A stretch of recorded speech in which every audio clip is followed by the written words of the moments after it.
memberikan penghargaan kepada karyawan melalui kesejahteraan yang baik, penyediaan lingkungan kerja yang aman dan nyaman, serta kesempatan untuk mengembangkan karir. Produk-produk PT Multibangun Rekatama Patria. Produk Tensar System terdiri dari Geogrid InterAx, terbuat dari bahan polipropilin berkualitas yang berfungsi sebagai stabilitas tanah dasar, khususnya pada tanah lunak.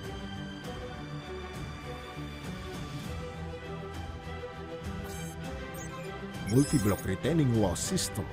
Multi-block retaining wall system merupakan sistem konstruksi dinding penahan tanah segmental, perpaduan antara modular blok beton sebagai facing dan tensar uniaxial geogrid sebagai perkuatan tanah.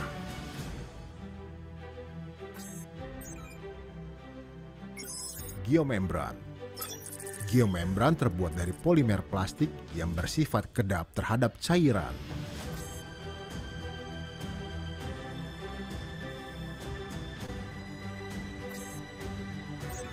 Kami juga menyediakan produk-produk geosintetik lainnya seperti geotekstil, material drainase, serta geosintetik clay liner yang menjadi solusi bagi proyek-proyek Anda. Gudang PT Multibangun Rekatama Patria hanya 5 menit dari gerbang tol Bitung Tangerang, sehingga memudahkan akses pengiriman material. Gudang PT Multibangun Rekatama Patria terletak di kawasan pergudangan pengembangan kawasan terpadu 2, Bitung Tangerang.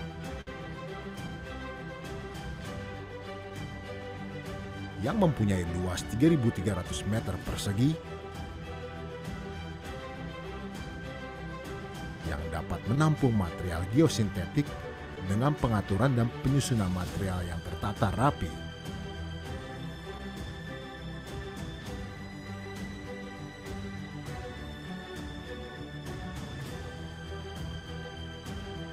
Serta pengoperasian alat dengan tenaga profesional.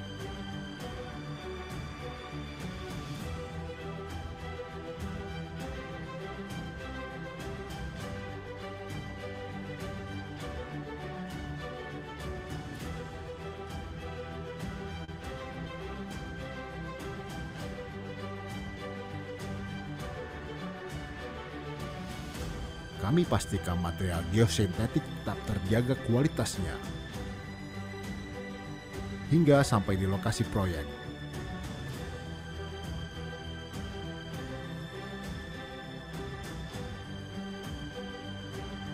Selalu ready stock dan pelayanan profesional adalah komitmen kami. Dengan pengalaman dan pelayanan yang teruji, maka jangan ragu untuk menghubungi kami. Kunjungi website kami di www.multibangunpatria.com.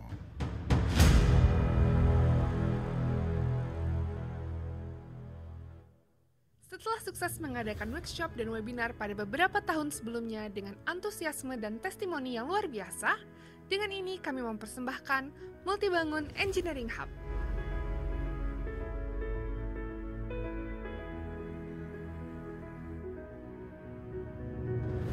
Multibangun Engineering Hub adalah sebuah program terbaru dari PT Multibangun Rekatama Patria yang berfokus pada pengembangan pengetahuan dan inovasi di bidang geosintetik. Program ini menyediakan berbagai kesempatan edukasi dan jaringan untuk meningkatkan pemahaman serta keterampilan para mahasiswa dan profesional melalui berbagai aktivitas, antara lain webinar yang terbuka untuk umum dengan topik seputar geosintetik dan aplikasinya yang relevan dalam industri. Workshop dirancang untuk para profesional memberikan pelatihan teknis mendalam serta pengalaman praktis yang dapat diterapkan langsung pada proyek yang relevan.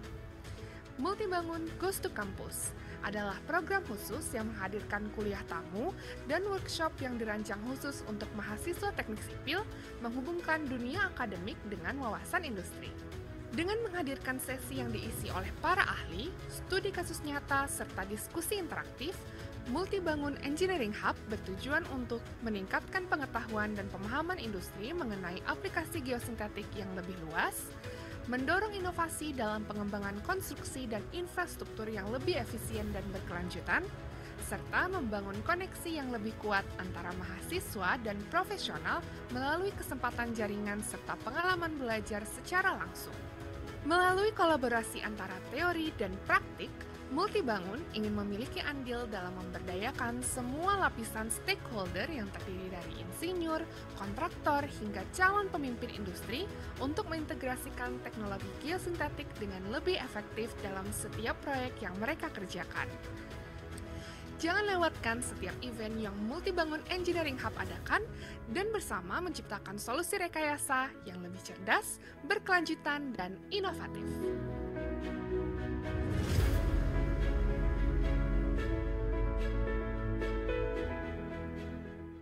Setelah sukses mengadakan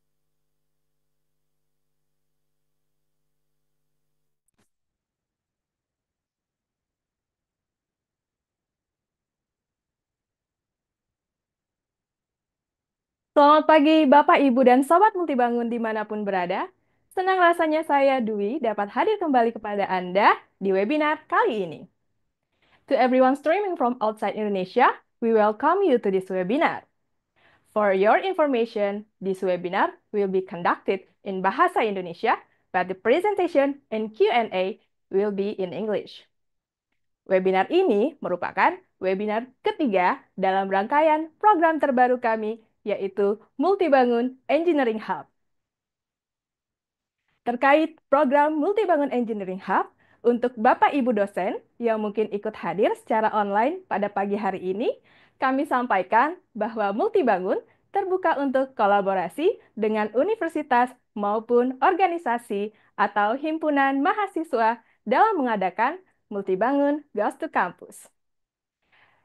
Multibangun Goes to Campus terdiri dari kuliah tamu dan mini workshop aplikasi Tensar Plus yang dirancang khusus untuk mahasiswa.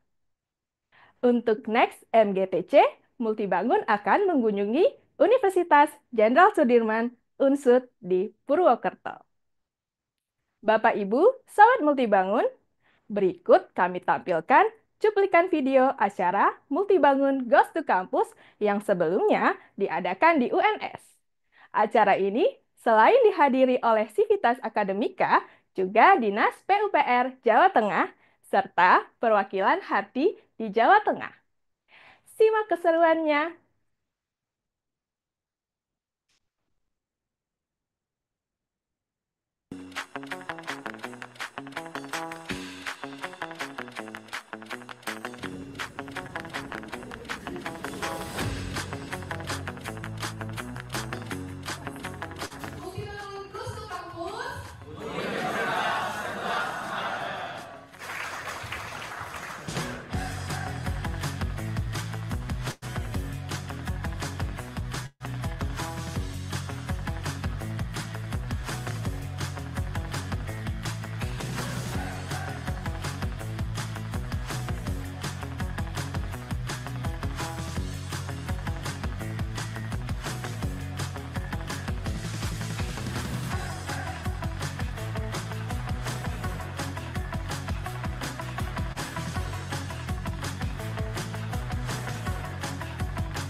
Terus dikasih geotekstil sebagai pemisah antara panel facing dengan material timbunan.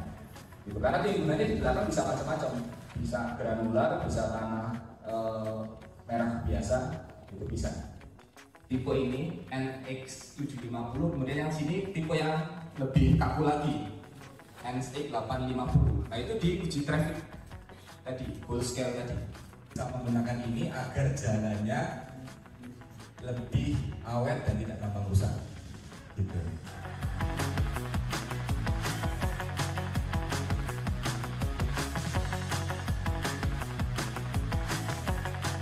Oke, yang pertama kami sangat berterima kasih ya atas Multibangun mau datang ke sini untuk berbagi bersama adik-adik mahasiswa. Ini sangat membuka wawasan adik-adik terutama tentang geosintetik yang masih belum banyak dibahas di kampus secara mendalam begitu ya. Dan saya sendiri selaku dosen yang mengampu mata kuliah geosintetik itu sangat senang karena ini kan memberikan suasana yang lain begitu daripada kuliah yang reguler di kelas seperti itu. Jadi kami sangat senang, semoga agenda seperti ini akan terus berlanjut di tahun-tahun berikutnya begitu ya. Kita kerjasama kita terus terjalin gitu.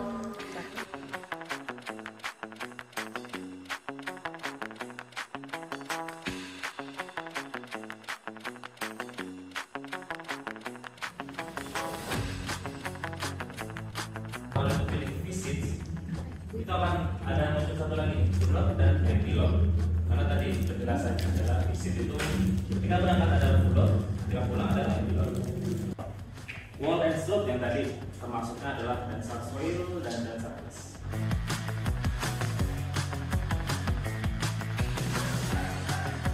Testimoni dari workshop ini sangat insightful. Dari pertama mendownload itu cukup gampang, dan informasi-informasi yang diberikan oleh tim leader tutor yaitu Pak Krisandi sangat mudah diterima. Bagaimana kita nanti menerapkan aplikasi ini di nanti, entah ketika kita ingin menjadi konsultan ataupun nanti pada saat mengerjakan skripsi. Mas Amin? Mungkin untuk workshopnya juga sama ya, cukup komunikatif, interaktif, dan juga tadi lumayan banyak quiz dan juga ya seru alhamdulillah. Dan juga kalau yang saya amati di guest lecture terutama itu saya lihat banyak peserta antusias dan juga mengundang banyak institusi ya harapannya juga bisa tersebarkan manfaatnya dan juga Multibangun nanti semakin sukses gitu.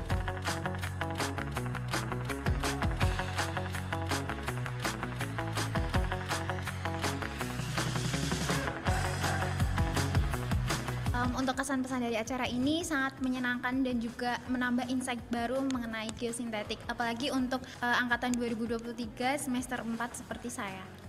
Betul, dari saya juga, saya senang banget hari ini punya banyak insight baru ya dari tim Multibangun, jadi tahu bagaimana Geogrid itu digunakan dan sebagainya. Dan pesannya sih semoga lebih banyak lagi acara seperti ini di universitas kami. Jadi kami bisa mendapatkan insight baru di luar dari kuliah seperti biasa. Terima kasih Multibangun Engineering Hub. Terima kasih Multibangun Engineering Hub. Terima kasih Multibangun Engineering Hub. Multibangun Goes to Campus.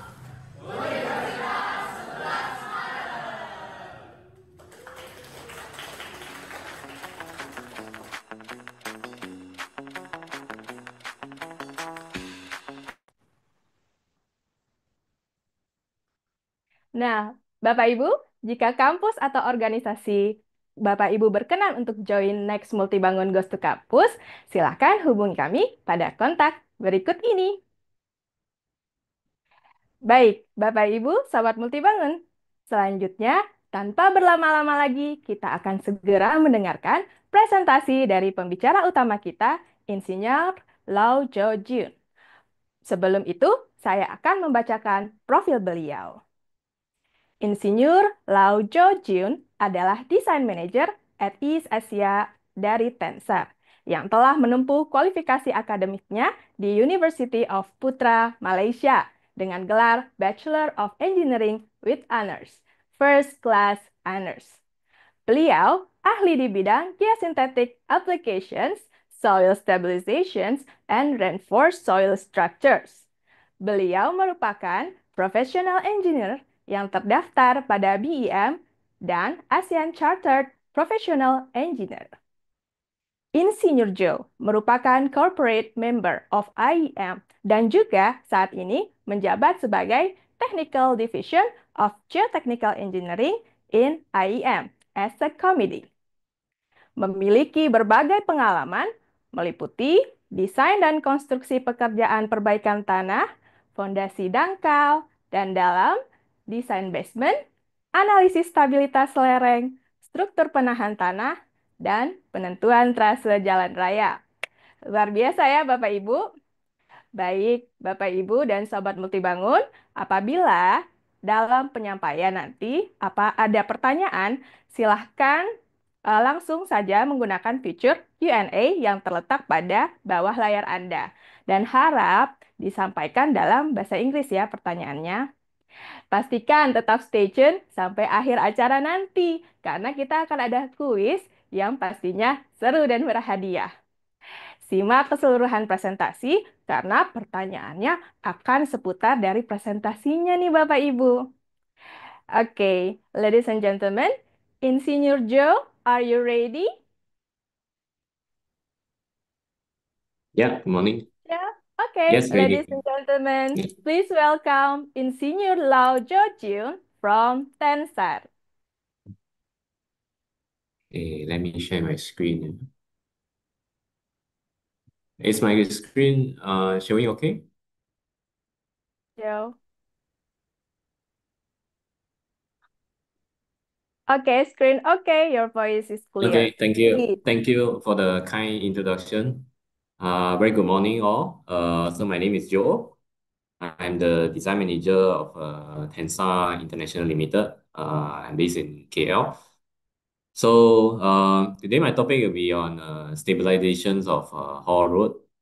So yeah, there are many slides to go through. So without further ado, I'll begin the presentation. So first of all, before we talk about the Hall Road design, let's talk about stabilization. When we mention about stabilization, it's actually a ground improvement method that you do something on the soil and you change the properties of the soil. So one example is chemical stabilizations, where you can add cement or you can add lime or bituminous material into soil so that you improve the soil properties of the shear strength or maybe the stiffness of the soil properties. On the other hand, we have another kind of stabilization. It's called mechanical stabilizations, where we use geogrids to improve the soil properties. So which is a topic that we wanted to focus on today, on mechanical stabilizations. So how does it work? So when you have, let's say for example, you have a layer of granular material on top of a soft soil, soft subgrade, and then you have a load perpendicular to the surface of the granular material. So what tends to happen is granular material will move horizontally. It will move sideways. And this will create some sediments on the surface. And as well as some of the soft soil, it will penetrate into the granular material. So if you can restrict the movement of the granular material, right, you can actually support that loading from the top. So that is the purpose of the geogrids. So we have geogrid with apertures, okay, and then we have the granular materials which is interlocked into the geogrids, and then so that the movement of the granular materials are restricted. So from there we are changing the properties of the granular material, and we kind of improve that materials. So this is another way of explaining it. You can think about the snooker balls as the granular materials, and then the wooden blocks as the geogrid aperture. So with the aperture, with the wooden block, actually if you apply a load at the top of the snooker ball, it can actually sustain that loading. But if when you remove the wooden blocks away, and then when the snooker ball start moving, then you no longer can actually support any loading from the top. So from here, we can actually achieve something from here, which we kind of improve the load distributions from the top. So when you have a point load, a concentrated load, the load actually spread out because this material has been improved. So it has a better load distribution mechanisms. So we call this layer, when we model this layer, we call this layer a mechanically stabilized layer.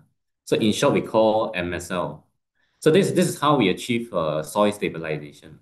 But this can be tricky because how do we put this into design? Because in normal case, I'll give you one example. This is a cross section in finite element in Plexis, which is a finite element model. In Plexis, you can model geogrids actually. So there's a structure element called geogrids. Okay. So sometimes when you need to model geotextile or you need to model geogrids, so it tends to apply a structure element in the one in yellow color. And then you have the aggregate backfill. So if you model in a conventional way like this, you are actually modeling two separate things. Okay, you're modeling a geogrid, and then the aggregate itself is not improved by the geogrids. So these are two different elements. So the soil properties you're getting from for the aggregate backfill, the gray color. So it's what you can get it from the shear box test or your triaxial test, right? Your C5 value. And then you have the geogrid properties. You send it to the lab. You test it, you get a tensile strength, and you put it into the model. So the conventional way of modeling, it does not reflect accurately the behavior of soil stabilizations. So how do we do when we how can we consider this into our design? So we actually built one large triaxial cell. Okay, this is about 1 meter high, and then the diameter is about 0.5 meter. We have the geogrids in at the middle. We have the geogrids at the middle, and then we tested it with different aggregates material. And then you can see these are the patches, the strain gauges. We use the vacuum to create the cell pressure. And then the right-hand side is where you can see the results we get from the typical results that we get from the triaxial test. So the orange color is when we is unstabilized section without the geogrids. Okay. And then the blue color is with a layer geogrid at the middle. You can see the additional shear strengths that we can achieve. So that means the ultimate bearing capacity increase due to the interlocking effect. And then also we have a greater ductility when you reach the peak of the ultimate bearing capacity.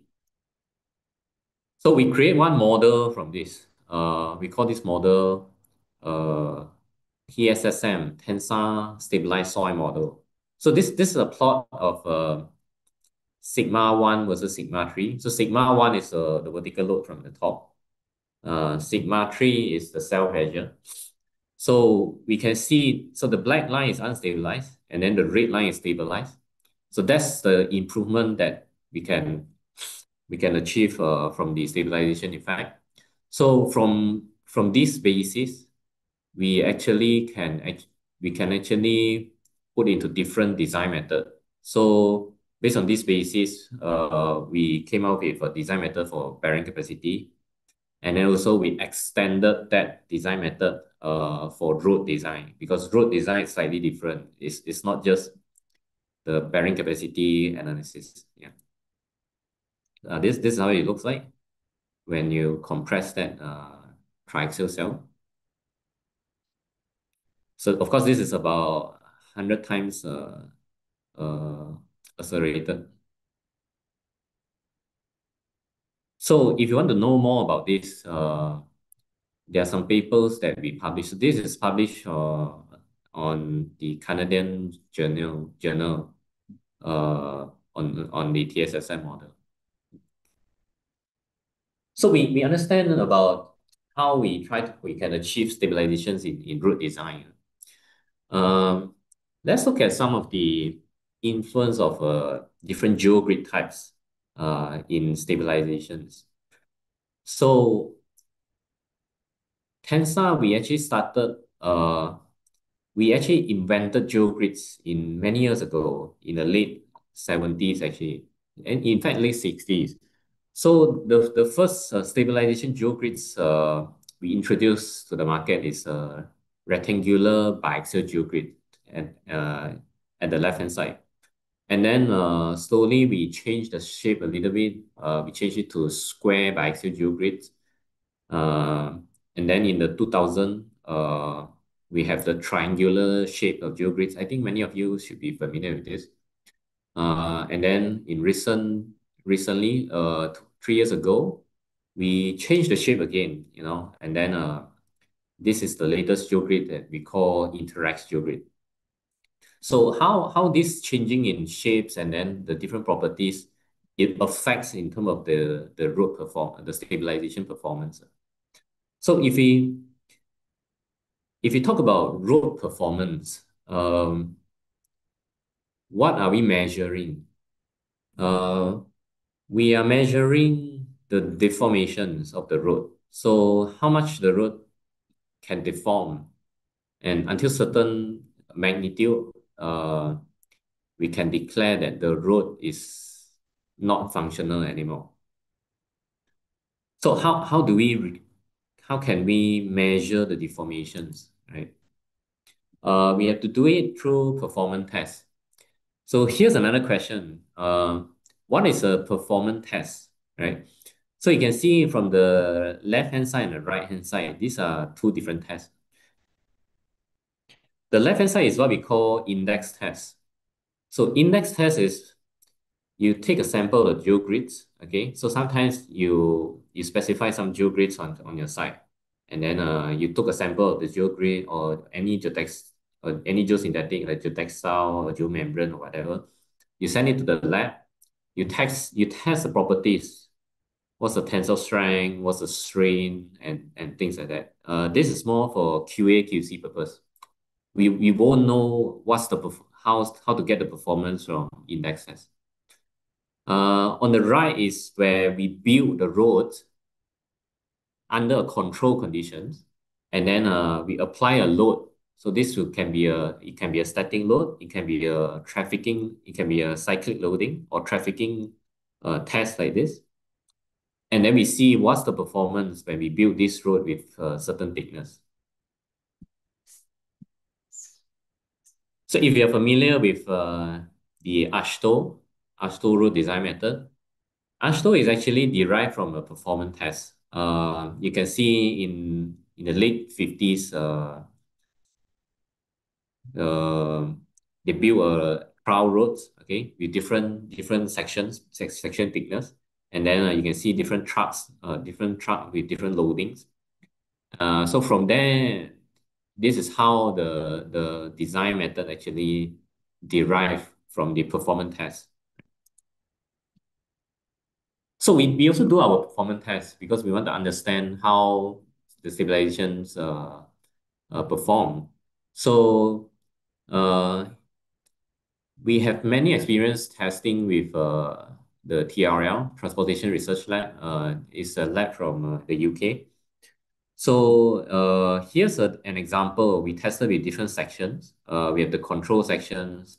We have the SS geogrid, which is the biaxial geogrid. And then we have the triax, the triangular shapes of geogrids. And then we covered it with granular material with same thickness. So this is how the test looks like. So if we move forward and backward, so we will calculate how many passes, and then we will measure the rutting of the surface. So this is how we can understand the performance of the stabilization.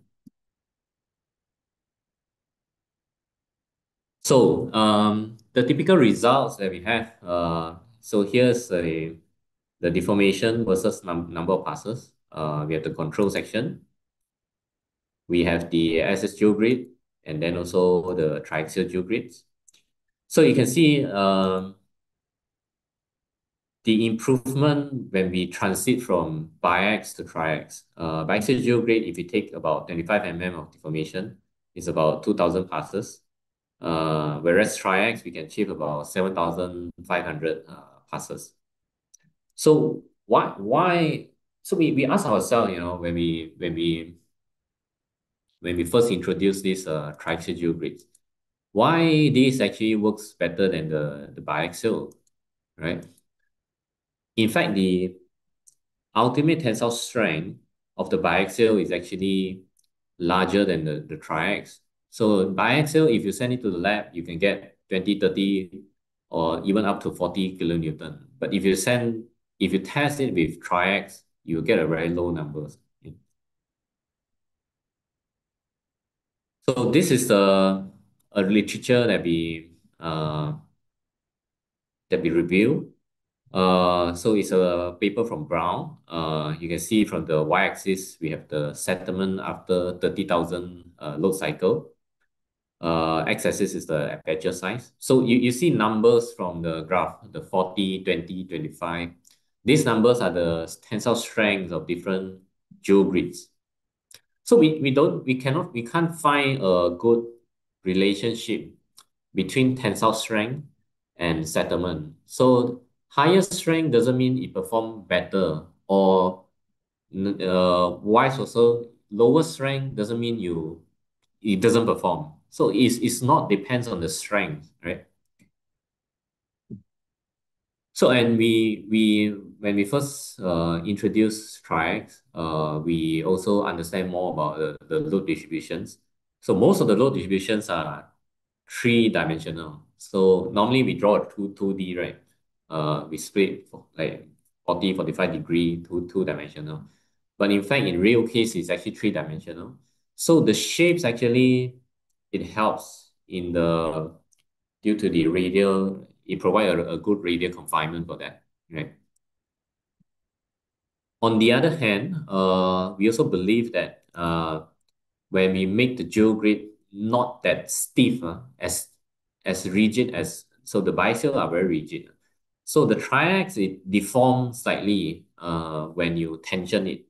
If you have a sample of triax, and you can try to tension that. Yeah. So this allows during compactions, the aggregates will actually lock into the aperture due to the deformations. We call this in plane flexural stiffness.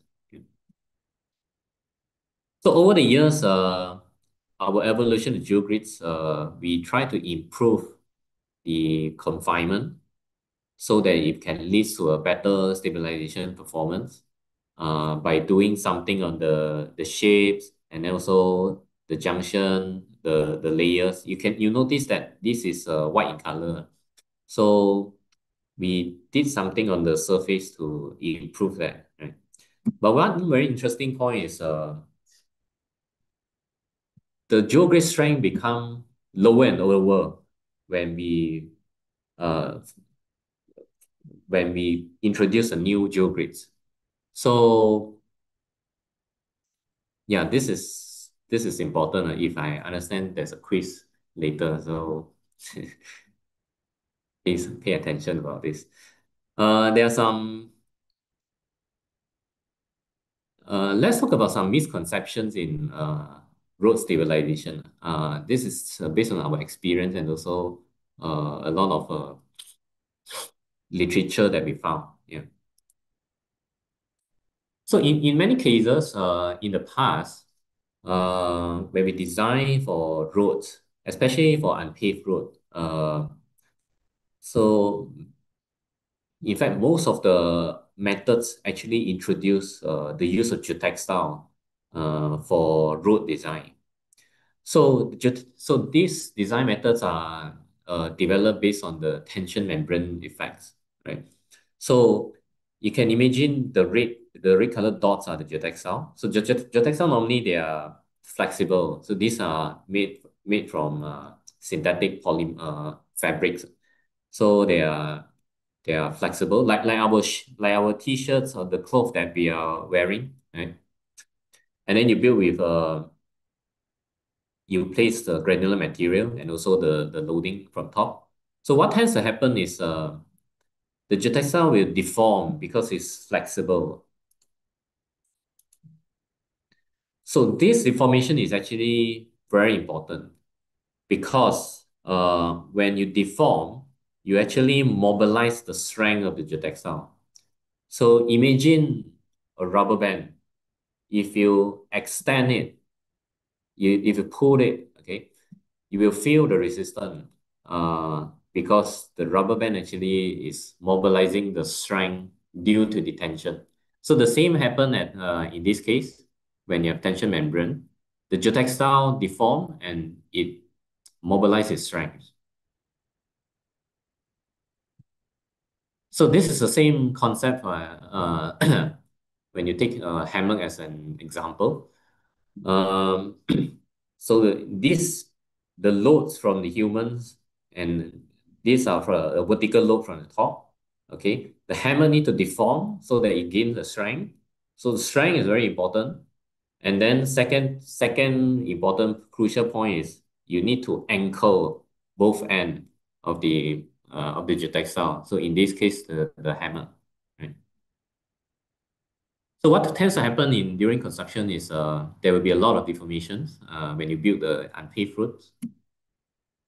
So at the end of the day, when you completed the roads, it looked completely fine, and because the surface will be flat. So and then you continue to use that road. So what tends to happen in long term is this permanent deformation at the subgrades because of the drainage issue and also the dynamic loading from the traffic because traffics are vibrations. It will create cyclic loadings. Okay, so it will create saturation and softening at this point. So in a lot of time when you see a rutting, so let's say if you see a rutting, that means actually something is actually wrong in the subgrade. So if you repair the surface, you're not solving the problem because your problem is actually deep down inside, which is at the top of the subgrades, right? So tension membrane effect is purely based on the strength of the geostatic. It doesn't provide a lot of stabilization. It doesn't provide stabilization effects to the granular material. Maybe some because due to the friction between the granular material and the surface of the geosynthetic. But the mechanism is different.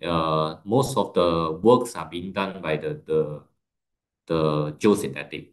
So stabilization on the left hand side is the other way around. The Geogrid is actually doesn't provide a lot of strength, but what is actually supporting the load is the granular material. So these are two different mechanisms.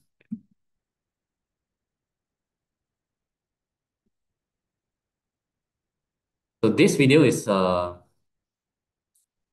we can see these people are laying geotextile is a non-woven separator geotextile on the soft soil. Geogrid, it was a different story. Only 2 men were needed, and it supported their weight with ease. You can imagine how difficult it would have been to try to sew the fabric under these conditions. You can see that it's so difficult for them to lay the geotextile. One is because of the lacking of anchorage.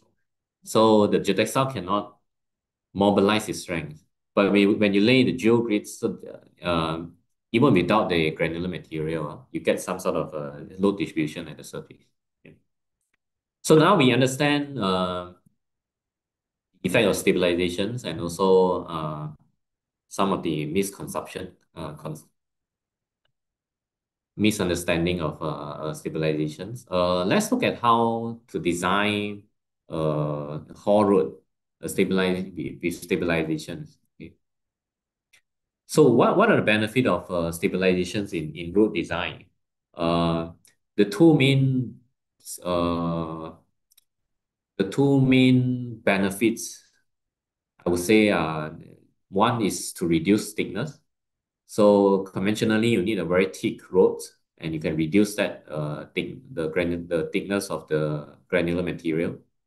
If you don't want to reduce the thickness, then you can increase the pavement life. It can be up to 3 to 6 times. Of course, there are also other benefits like increasing bearing capacity and then control differential settlement and cap weak deposit. So today, my focus is to be on the road design. So this is one example of comparing the non-stabilized and stabilized. So we have a road section 50-meter wide, about 1 km long. Let's design this to 80,000 easels with a target surface rutting of 40 mm. So 2% ZBR, we need 485 mm for non-stabilized. For stabilized, is about 260 mm. This is about 45% of reduction in thickness. If you look at costing point of view, so we have to add in the cost of Geogrid here. Then we take out the cost of the granular materials. We get about 15% of cost saving, and then we save about almost 45% of time, because now you only need to compact one layer instead of two layers. So some of the research trial and case study that we did to verify this design works. We actually work together with a US Corps of Engineer in US. This is even very many years ago when we first introduced biaxial. We are already working with US Corps of Engineer. So these are full-scale tests. You build the roads and then you have the wheel. So the wheel load is about 44 kilonewton wheel load. We tested it to 10,000 passes. And then we have different sections here. We have the control section, and then we have different geogrids, NX750, and then the NX development. So here's the results that we achieved from the US Corps of Engineer. We measure the surface and subgrid rutting. So the top three lines are surface rutting, and then the bottom three lines are the subgrid rutting. So when I say rutting is so your surface, you tend to have something like this. Okay, rutting is the measurement from the heaving part all the way to the bottom. So this is what we measure in terms of the rutting. Right? So we see the Geogrid actually provide about 64% in reduction in the surface rutting from NX750, and then the NX development is about 81% reductions. So here's the cross sections of the control section and the NX. So we can see some subgrade rutting at the control section. NX750 is still quite flat at the bottom. This is another full-scale trial that we did. This is in Malaysia. We built a section. We have a control section at the middle, and then we have two different geogrids at both sides, and then we have buffer. So the control section, we have a separated geotextile at the bottom, because when we do this trial, we don't want to mix up. These are on a marine clay area. We have some marine clay at the west coast. So these are done at very young marine clays. We did some tests. We have some wind shear tests at 4 different depths: 0.5, 1, 1.5, and 2. You can see they are quite consistent. Only the surface we see some disturbance because normally we don't do that shallow for wind shear test. But because we want to be as accurate as possible. Also, we have another test called Macintosh probe. Macintosh probe is some kind of hammer test. This is to ensure the consistency of the trowel section. You have the same soil condition at the bottom. So this trowel is actually built on beside an actual access road. You can see at the right hand side. So the actual access road is about 1.2 to 1.5 meter thick. So the reason why it's so thick is when the contractor they backfill. Actually, initially they wanted to backfill about 800 mm, but the whole ground is settling, so they have to keep topping up, keep topping up until it's about 1.2 to 1.5 meters. And then the thickness of the trowel section is 420 mm. Yeah. So here are the installation of the trowel roads. You can see the laying of geogrids and then also the geotextiles. Then we have compactions. These are under control compactions. We have the same compactions from of the control and the stabilized section. So we measure the compactions. We have the proto test, and then we did some field density tests. So the first layer from 0 to 250, you can see the difference in compactions. Control section is 94%. The stabilized sections are 100%. Of course, something is not right with the percentage, because I think one of the issue is the proto test. It doesn't show the actual maximum dry density. But anyway, we can, from this exercise, we know that the first layer compactions, we can see a difference when you have when you stabilize that section, you can achieve a better compaction. Normally, it's very challenging when you compact the first layer. So second layer is about the same. So we don't see any difference in compaction in second layer. So this is a completion of the trowel roads. You can see we try to bring in the truck, and then the truck actually stuck at the entrance because we didn't pay attention at the entrance. So the contractor just simply lay some crusher run, and then immediately you have a bearing capacity failure, hunching shear failure. These are. So finally, we managed to bring up the truck. So when we bring up this truck, we are a bit too greedy, I would say, because I wanted to quickly finish off the trowel. So I load the truck into too much actually. So the truck these are overloaded now. It's about 36 ton. But anyway, we continue the trowel. And then here you can see how it looks like. The far sections are destabilized, and then this is the control sections. And you see the difference in rutting. So when we do this trowel, we also control the speed of the truck. The driver cannot drive faster than 10 km per hour.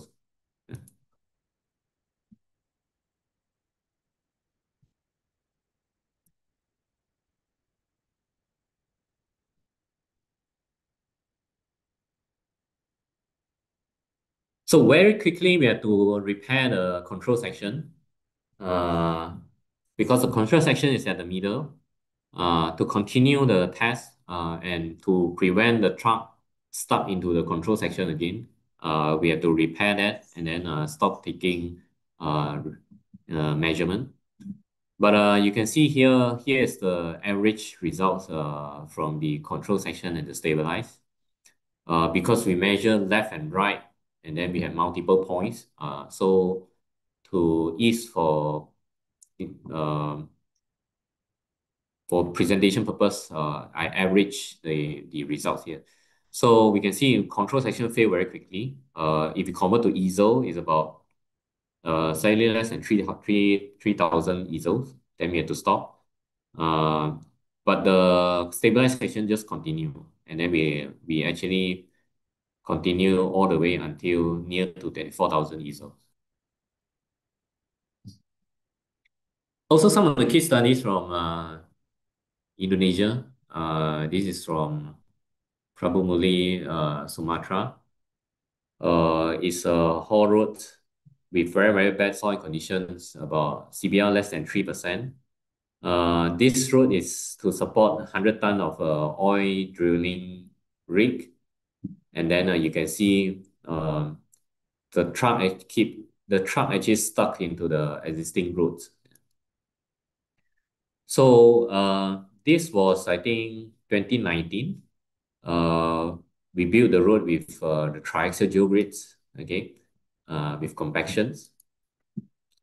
And then finally, the same truck, not exactly the same truck, but the similar truck, and they have the access road usable. This is another project in Kalimantan. Is for the core terminal. So this is a new road. So existingly, these are a lot of pit soil and clay, and then you can see from the from the right hand side, the groundwater level is very high. So the trucks are 50 to 70 tons of heavy duty trucks. So original road proposal is consultant design with to support the road with bakau piles. So we actually work together with the consultant to design a stabilized section. So first of all, we lay a separated geotextile first because of the water table and the ground conditions, and then we lay a layer of the geogrids on top before laying the crusher, the granular material. So this is the road condition during construction. And you can see at the end of the day, we can build a very, very nice unpaved road here. So we have another, so this road actually, we save a lot of construction material because Kalimantan, if you understand, is the logistic that transport the granular material are very challenging due to the access condition. And then also in some part where thick backfilling is required, where we expect a lot of long-term settlement, that road section will have a PVD below it, and then we stabilize the road on top for trafficking purpose.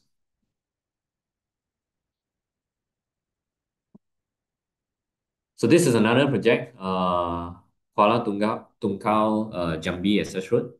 It's also, you can see the pit soil on the surface. Okay, so some of the challenges are inadequate or bearing capacity because of the pit soil, and then the transportation costs are very high, and then also the risk of settlement because pit soil, it tends to collapse when you have a very thick backfilling. So when we design this, we minimize the thickness of the road to just allow it to support the traffic. So the same, we lay a layer of separated geotextile, and then before laying the geogrids, and then we continue to build with granular material on top. So I move into design. So how do we design the haul roads? We develop a design method called the LAMS method. So this road design method is actually based on mobilized bearing capacity concepts. You can actually access to the design software through Tensar Plus. If you can use, you just simply Google tensarplus.com. Then you will be able to reach this page, and then from there there are different design module that you can use. So this is the same design method, design module that we will use internally. So let's look at a heavy haul road design method. So when you click on road at the left hand side, so you have road, platform, rail. Okay, you click on road at the left hand side, you will see the paved road design using ASHTO, unpaved road for normal unpaved road, the EV2 method, rigid pavement. So today we look at the heavy haul roads. So you go to this interface. It's rather straightforward, but there are a lot of things inside. The top left, you can see traffic. Okay, so if you're designing for a mining road, we actually have a database that you can see different mining trucks in the database. So when you click on that, you will see what is the full load and the empty loads of the mining trucks. So, and then how many easel you have, what are the tire width, tire pressure, and tire radius. So these are also important because we are designing based on mobilized bearing capacity. Tire width will affect the rutting when we estimate the ruts. And then also you can see the wheel configuration. You can see the wheel configurations, single wheel or dual wheel. You have the wander. Wander is your traffic channelized or is actually moving around. You have a visit here. Visit is considered two passes. You have the full load moving into the site and then empty load coming out from the site. This is considered as one visit. If you have a truck that is not in a database, let's say like in a project in Singapore, I design a military road for tank. So then you can add how many number of axle. So tank has 7 axle, and then you have to key in the axle load of the full axle load. Of course, you have to find out that if you don't want to design with the empty loads, or if you do not have the information on empty loads, then you can design to the worst case condition. So these are very flexible if you have different vehicle you need to design. So what are the design criteria when we design for heavy haul roads? First thing we check are the surface and subgrade rut depth. You have a wheel load, and then you release that road, that wheel. What tends to happen is you have a surface rutting. You have a subgrade rutting. And then also the layer, the granular layer will have some sort of compression or settlement between that layer. So this has to look at separately because they accumulate at different rates. So this design method allows you to design for different subsurface and subgrade rutting. The second thing is we look into the bearing capacity. So the bearing capacity can be two way. One is bearing capacity of the subgrade, which is at the bottom. The second bearing capacity check is sometimes when your wheel is very narrow, you tend to have bearing capacity within the granular material. So from here also, we will advise you what's the minimum edge distance or the so-called buffer at the edge of your wheel, from the edge of the wheel. And then the third controlling design is water bed effect, which is called elastic deformation. Elastic deformation is something like this video. when you have normally happen at silty material or sometimes fine soil material, when you over compact it and then the water actually trap, you tend to have this water bead effect. So moving back to the Tensar Plus interface, okay, you first you select your surface run depth, 25, 50, 75 mm or 100 mm, because these are designed to mining roads. You have a bigger tolerance. So subgrade rutting. So how about subgrade rutting? What value should we design to for subgrade rutting? Because subgrade rutting is important because of remember the water ponding effect. So especially when you are designing permanent road, you want to have a minimum subgrade rutting. So here's a reference. If you are designed for a low volume road, temporary access road, okay, maybe for last for a few months, okay, then we can design to low subgrade protection. If you are designing for a low volume road, so it lasts longer, you can design to moderate subgrade protection. And then for permanent roads or high volume roads, for high subgrade protection. So what are these subgrade protection? Here's the reference for you. The low subgrade protection is more than 12 mm. The medium or moderate is between 6 to 12. For the permanent roads, high subgrade protection is less than 6 mm. So this can be selected from the Tensar Plus. If you look, if you saw the arrow there, you have the subgrade protection level. You can design to adequate, improve, and protected. So of course, you can also select different soil type for your subgrade because different soil behave differently in a bearing capacity check. So sometimes in the fine soil we design to undrained condition. In coarse soil with the design to the drain condition. And also you can select the plasticity. So plasticity, if you have a liquid limit less than 50%, it's considered low.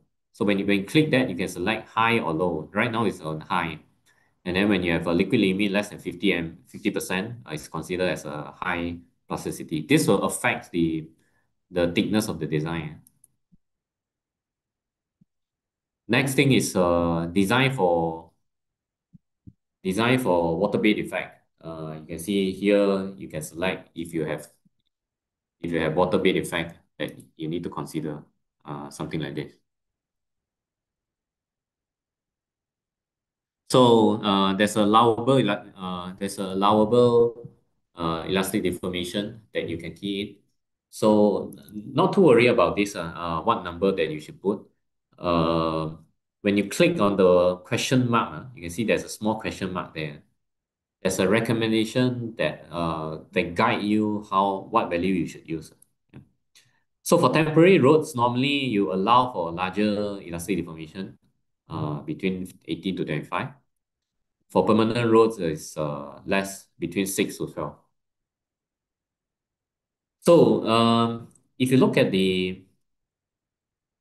let's move back slightly. If you look at the right hand side, okay, there are two sections. One is stabilized section, and the other one is non-stabilized section, right? And then here you will find a table here. It will show total thickness, tensile geogrids, what type of geogrid you use, and then what is the surface rut depth you are expecting from these two design. Also, there are rolling resistance, total axle passes, and then also edge distance. Are you designing for any edge distance?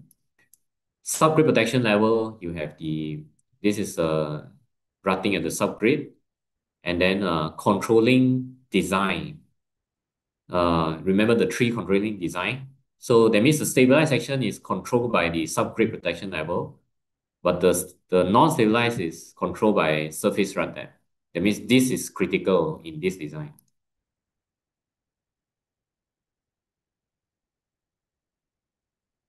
So, what is rolling resistance? Why there's a rolling resistance in this heavy hollow design? So this rolling resistance is important when you have rutting. So especially when your surface rut depth, if your design surface rut depth is larger, you tend to have some rutting at the surface. So when you have rutting at the surface, that means it's more difficult for the mining truck to travel on top of it. It will travel slower. It will travel. It will need more forces to travel through this section, and this will require you more fuel consumption when you have this issue. So this is especially important for mining works, especially if you pay a lot of attention on the mining productivity, and then the operational cost. The rolling resistance will have a direct impacts on the productivity and the fuel consumption. So if you find literature, actually the truck haulage cost can actually account for about 50% of total operating cost.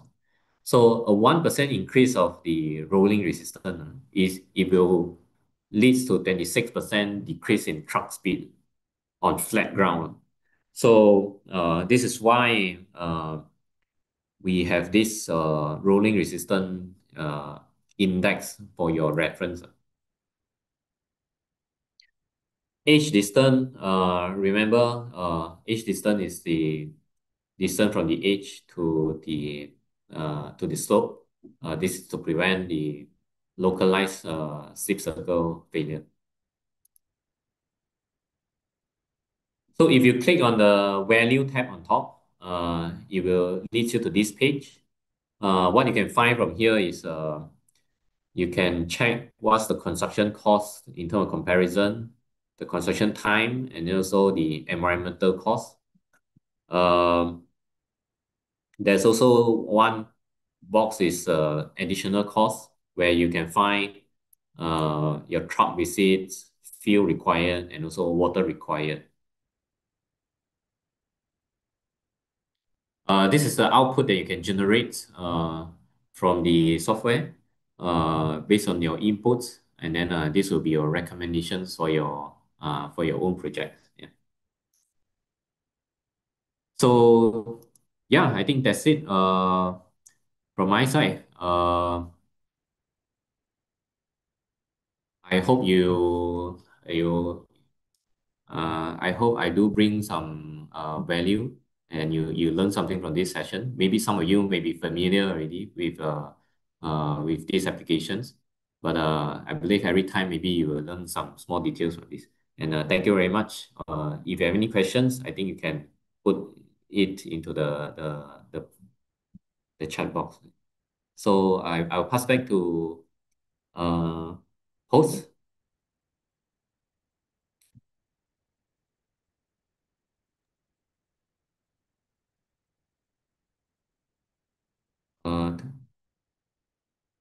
Yeah, Bagus, you can take over. Stop. Thank you very much, Pak Jo, for your excellent presentation. Your insight help us to understand how to design the holding road for heavy-duty vehicles. It will make the road safe and stronger. Baik, Bapak, Ibu, dan peserta webinar sekalian, jika ada pertanyaan silahkan dituliskan di kolom Q&A. Sambil menunggu, saya akan share materi terkait produk dari PT Multibangun. Perkenalkan, saya Bagus Wijaya sebagai representatif dari PT Multibangun. PT Multibangun Rekatama Patria merupakan perusahaan geosintetik spesialis yang berdiri sejak tahun 1998. Kami memiliki produk-produk seperti geotekstil, geogrid, dan geomembran. Berikutlah produk-produk kami. Salah satu produk unggulan kami adalah geogrid untuk stabilisasi tanah dasar. Geogrid untuk stabilisasi tanah dasar adalah Tensar atau InterAx seperti yang telah dijelaskan oleh Pak Jo. Kami juga memiliki Tensar TriX untuk sebelumnya. Geogrid ini dipakai biasa di atas expansive soil, rich soil, maupun soft soil.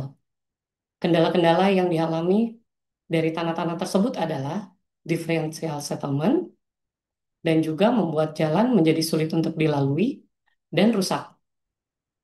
Pada saat konstruksi jalan pun timbunan sulit untuk dipadatkan.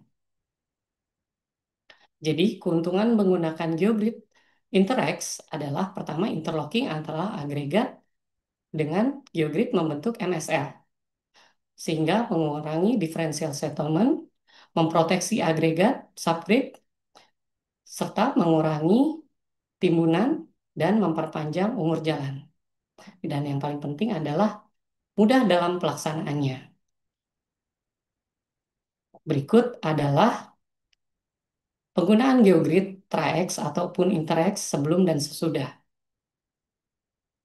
Berikut contoh proyeknya untuk di daerah tambang yang memiliki alat berat yang beroperasi di atasnya.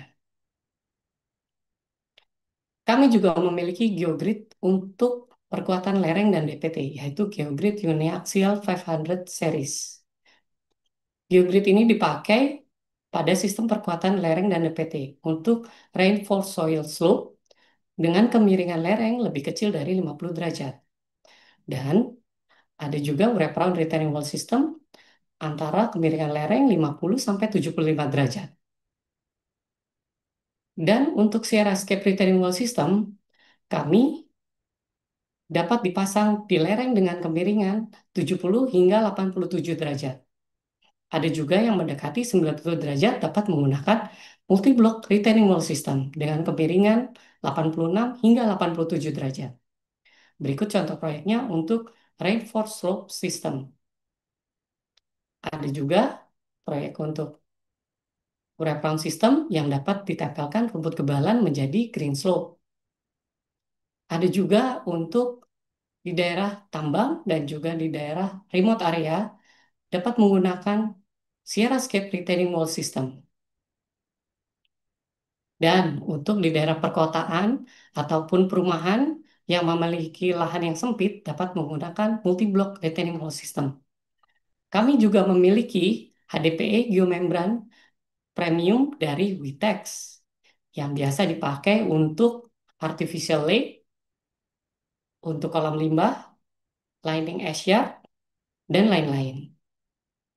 Kami juga memiliki tim installer dan supervisi, serta tim desain yang handal, tenaga ahli dari dalam maupun luar negeri. Tensar Internasional juga mensupport secara langsung berupa Tensar Plus ataupun program Tensar Soil dan Tensar Slope. Kami juga menganalisa desain menggunakan Plaxis. Jadi, jika Anda memiliki kendala dalam proyek dan membutuhkan bantuan kami, dapat menghubungi kami untuk desain dan konsultasi, yang pastinya gratis.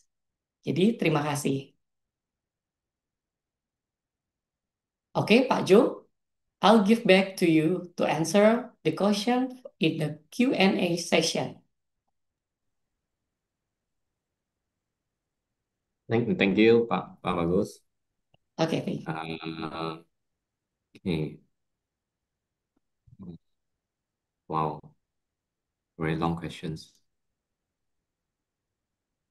First questions from Pak Aging. I would like to ask, how effective is the use of geogrid in theoretically standpoint of soil stabilization, particularly in terms of interlocking principle and load diffusion, especially for whole road design used by heavy duty vehicle in mining sector? Compared to conventional method with the geogrids, it is true that this technology can reduce extent by 50% as reported in several studies, and in the face of climate change and unstable tropical climate, Kenya, especially young engineers, play a role in promoting data-driven structural efficiency.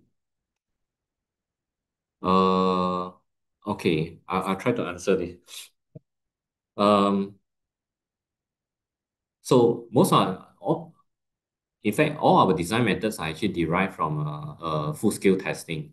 So these are not something new. In fact, it has been there for many years. It's just that in the past we used different geogrids. We have the biaxial geogrids, we have the triax geogrids, and then now we try to understand how much better in terms of improvement for the InterAx. So I would say the research will still continue to going on. So for in terms of benefits, it won't be a fixed number in terms of the benefit, like 40% reduction in layer thickness. So sometimes it depends if your soil condition is bad, your subgrade is soft, then you tend to have more improvement. So it can be up to 50% thickness reduction, or sometimes slightly more than 50%. If your subgrade is good, that means you have a hard, good soil condition and good foundation soil, then the benefit of in terms of reduction maybe will be slightly lesser. It can be slightly less than 40%. So it's not a fixed value. It depends sometimes. And also the same for the pavement life. So I think one very important thing is I would say to some authority, maybe not just Indonesia, actually, in fact, in many different countries, they are used to the conventional method and they are very comfortable with that.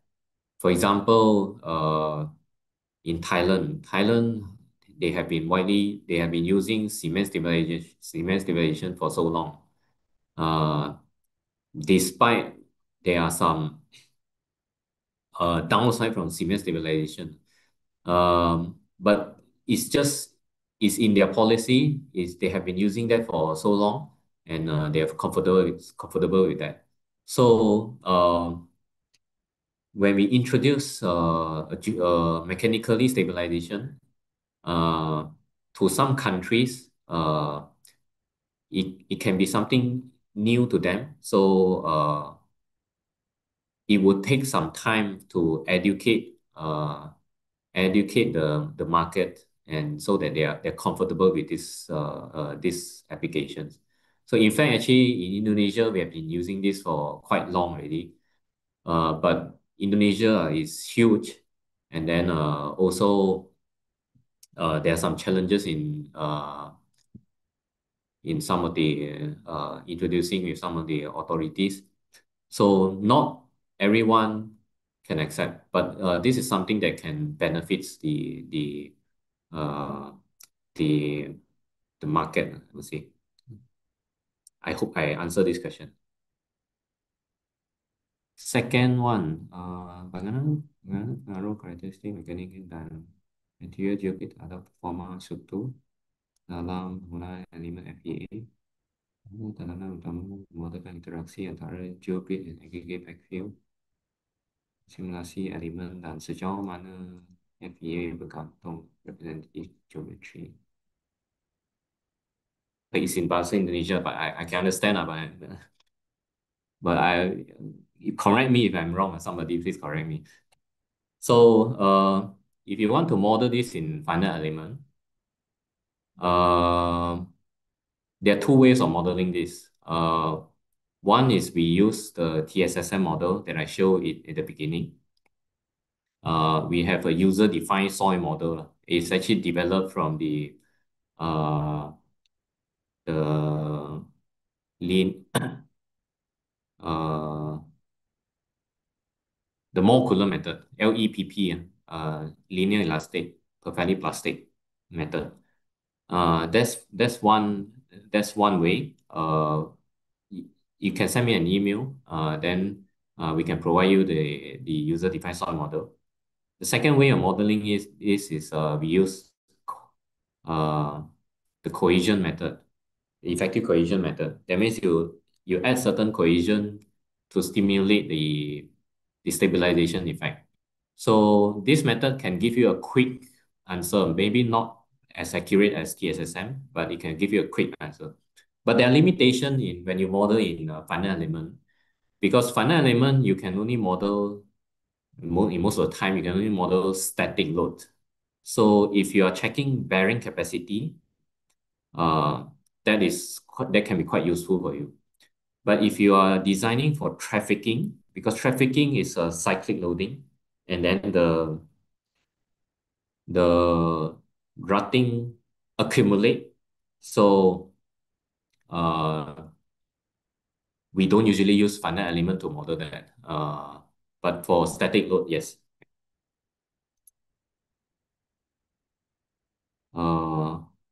The question from Park Ispamo. Hi, Park Jo. Thank you for your insightful presentation. It was very informative and clearly delivered. I have a question. What about counterfeit geogrids that looks very similar in appearance, sometimes even showing higher tensile strength in index as compared to tensor geogrids? How would they actually quality and perform real projects? Okay, these are so-called the copycat. Some of the OEM geogrids manufactured. So every geogrids are manufactured differently, and then also the content of the polymer contents, and then also some of the details like the junctions, and then so these are made by punch and drawn. Okay, so when you punch and drawn, this has to be a very accurate process. So all our performance tests, our design methods are actually tested with our geogrids only, tensile geogrids only. If you are using some other geogrids, despite showing you the same index properties, so I would say most of the so-called copycat, you will see they will just copy whatever numbers from the data sheets that we have, and they claim that they can perform the same. So this is not true, and you have to be very careful about the copycat product, because we are not sure what are the quality and also the performance of these materials. So I will advise, if you've seen any of this copycat product in the market, so please inform us. Especially if the geogrids are also patented. So these are illegally copied. These products are illegally made to copy us.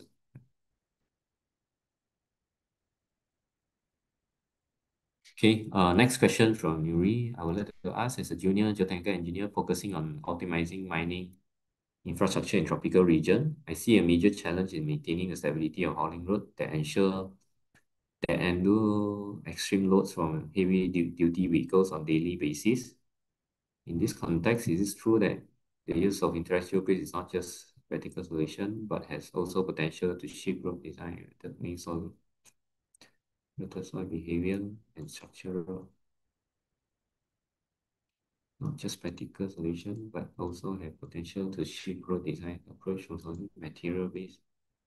So what's the adoption of Indonesian relative slope? Still the lack of awareness of policymakers.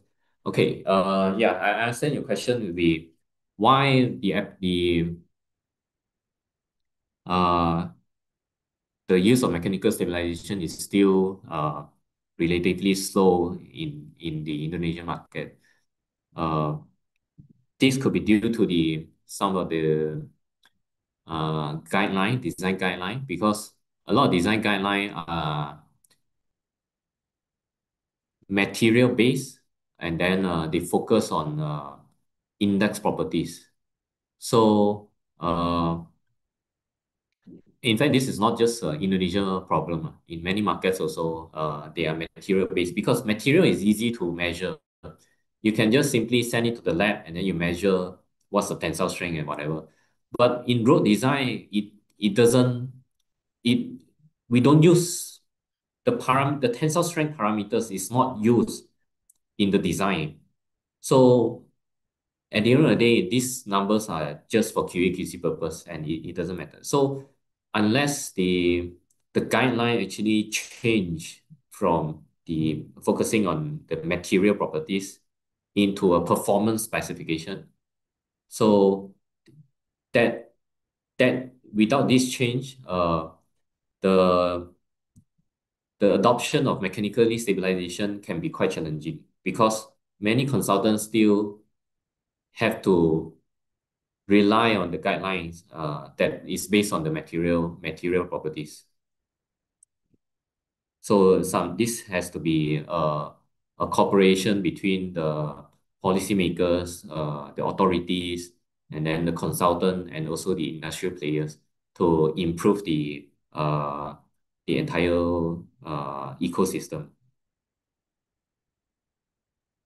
Okay, next question. I'm sorry, maybe you have to read the question by yourself because there are many long questions, I'd say. Excuse me, from a project cost perspective, in what extent the Tensar internet can reduce overall consumption material when such as granular material primary equipment? Furthermore, is it cost effective than limited to initial cost, long-term economic benefit in reducing maintenance frequency? Okay, in terms of cost benefit, it very much depends on your material cost. So the material costs in some challenging places, you see some of the case studies that I show, they are very high material costs due to transportation. So from there, the saving can be a lot. So in long term wise, because we improve the pavement life, so you can actually calculate the project life cycle of the roads. In fact, in Tensor Plus, if you are designing, if you click to the paved road design, we can actually allow you to look into the project life cycle. So you can key in the maintenance costs, and then you will know in long term wise what are the cost benefits that you can see from there. So yeah, I would say the benefit in terms of cost are in two ways. One is the initial construction cost. The second is the long-term maintenance cost that you can reduce. Okay, next question from Pak Adiato Tio. In Geogrid InterAx installation, assess stabilization, what recommendation method technique for joining Geogrid to ensure the joint doesn't become weak joint and substrate? Are there any specific overlapping center nodes with a direction? Okay, yeah, good questions. This is on the connection between the geogrids. So when we lay geogrid side by side, there must be an overlapping minimum of 300 mm, between 300 to 600 mm. If you're laying directly on soft soil, we recommend slightly more overlapping. So if you are 2% or below, maybe minimum 500 of overlapping. So if your ground is okay, or if you're laying on a rigid ground, then the minimum overlapping is about 300 mm. You don't need to weld or specifically tie the geogrid together. So the direction of the geogrids, when you lay the geogrids, in fact, direction, it doesn't affect the performance. It's more to the control of wastage. So normally, the geogrid comes in a row, 3.8 meter width, and then long can be 50 to 100 meter. So you lay in the direction, longitudinal direction of the roads. That can actually prevent wastages, minimize the wastages. Okay, next question. Indonesia frequently experience transitioning weather to season climate. In extreme weather such as prolonged rainy and dry season, how does the geogrid perform in maintaining stability and load bearing capacity on all roads? Does it require integration of geotextile technology or specifically design modification? So when we design the mechanically stabilization, because we're designing with permeable material, so the water will not affect the design. So one thing you have to pay attention is before you lay the geogrids, do you need separator geotextile? So that is based on two criteria. One is the piping ratio and average size ratio. So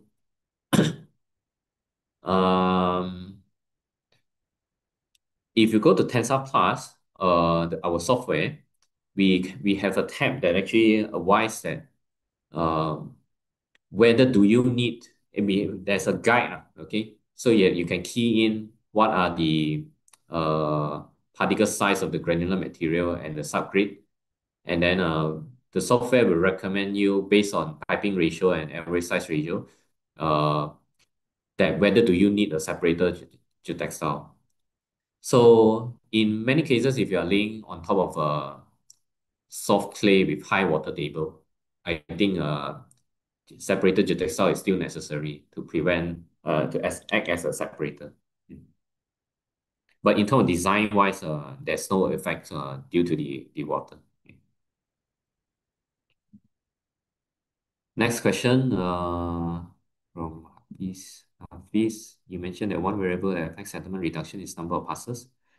Does the loading direction also affect this performance of Geogrid, especially specifically at the settlement reduction? For example, the loading direction is irregular at. Is that where we should put InterAx junction, or there's other cases where InterAx should be used instead of basic triaxial? Oh, this is a very good question. Yeah. I think you are mentioning your settlement reduction is the ruts, if I understand correctly.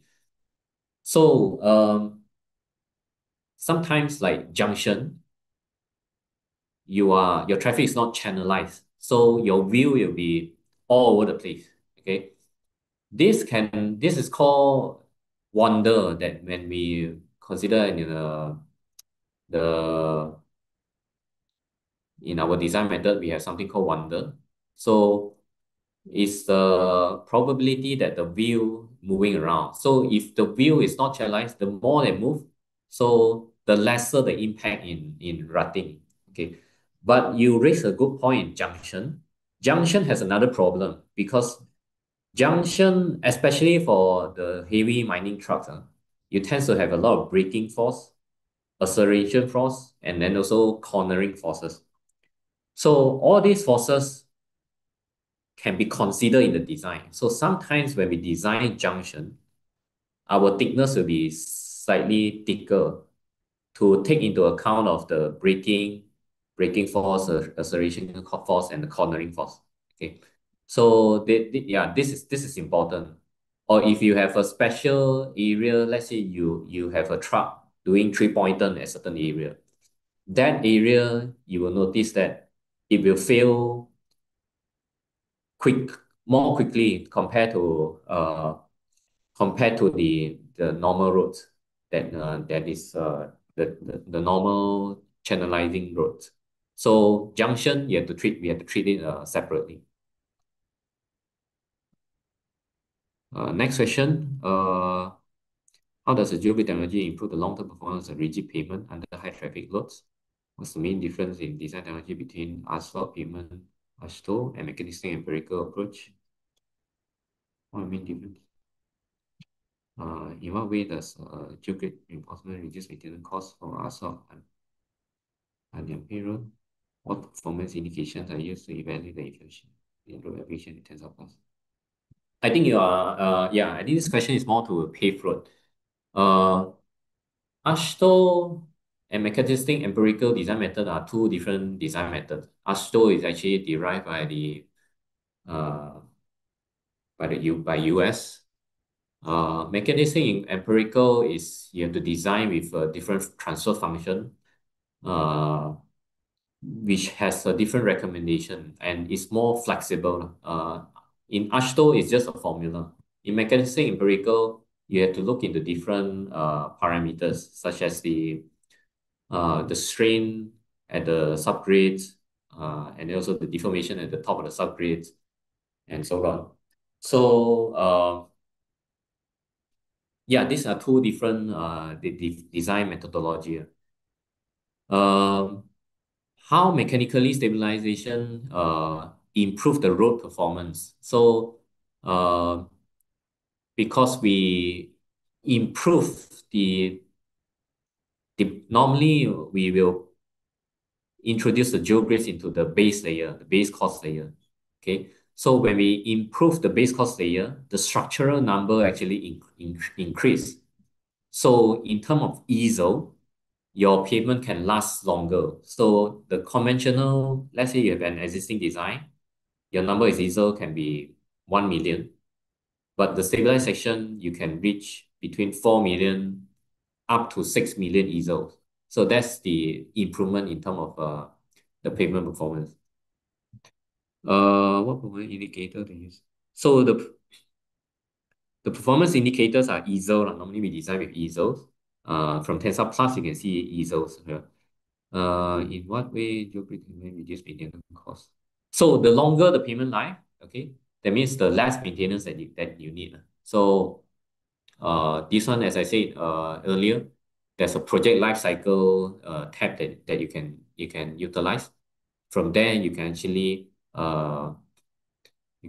monitor the long-term cost saving. Yeah.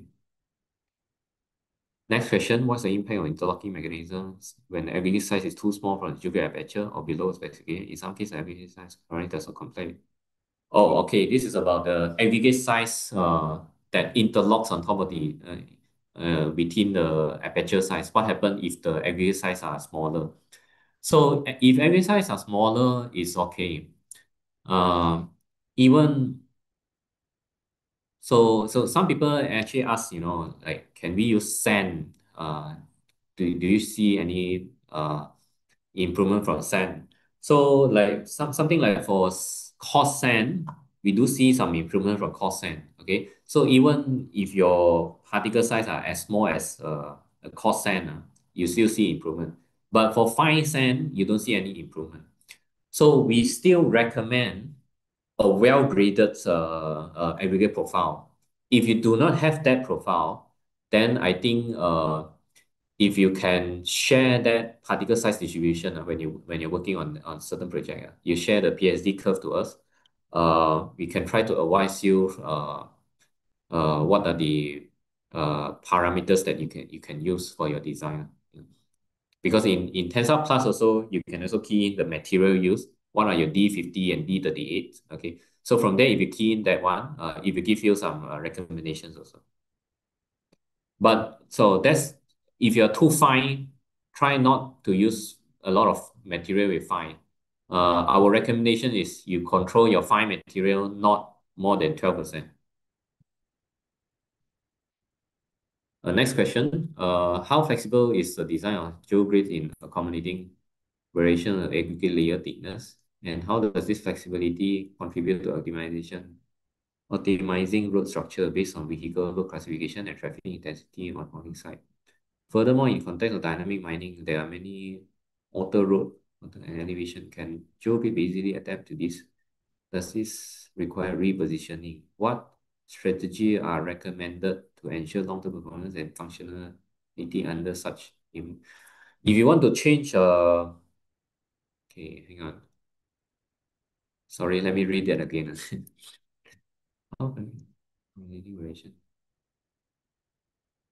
Okay, regarding to the road thickness. So road thickness, because the interlocking effect, it has a road pavement is not a single fixed value. It's a complex. If in the interlocking effect, it has a limitation in the depth. So we recommend if you have a very thick road, sometimes you need 2 layers of geogrid or sometimes 3 layers of geogrid. So each layer, the minimum separation should be, I mean, the maximum separation between each layer should be 400 mm. Normally we recommend 300, but sometimes you can go up to 400. 400 is the maximum.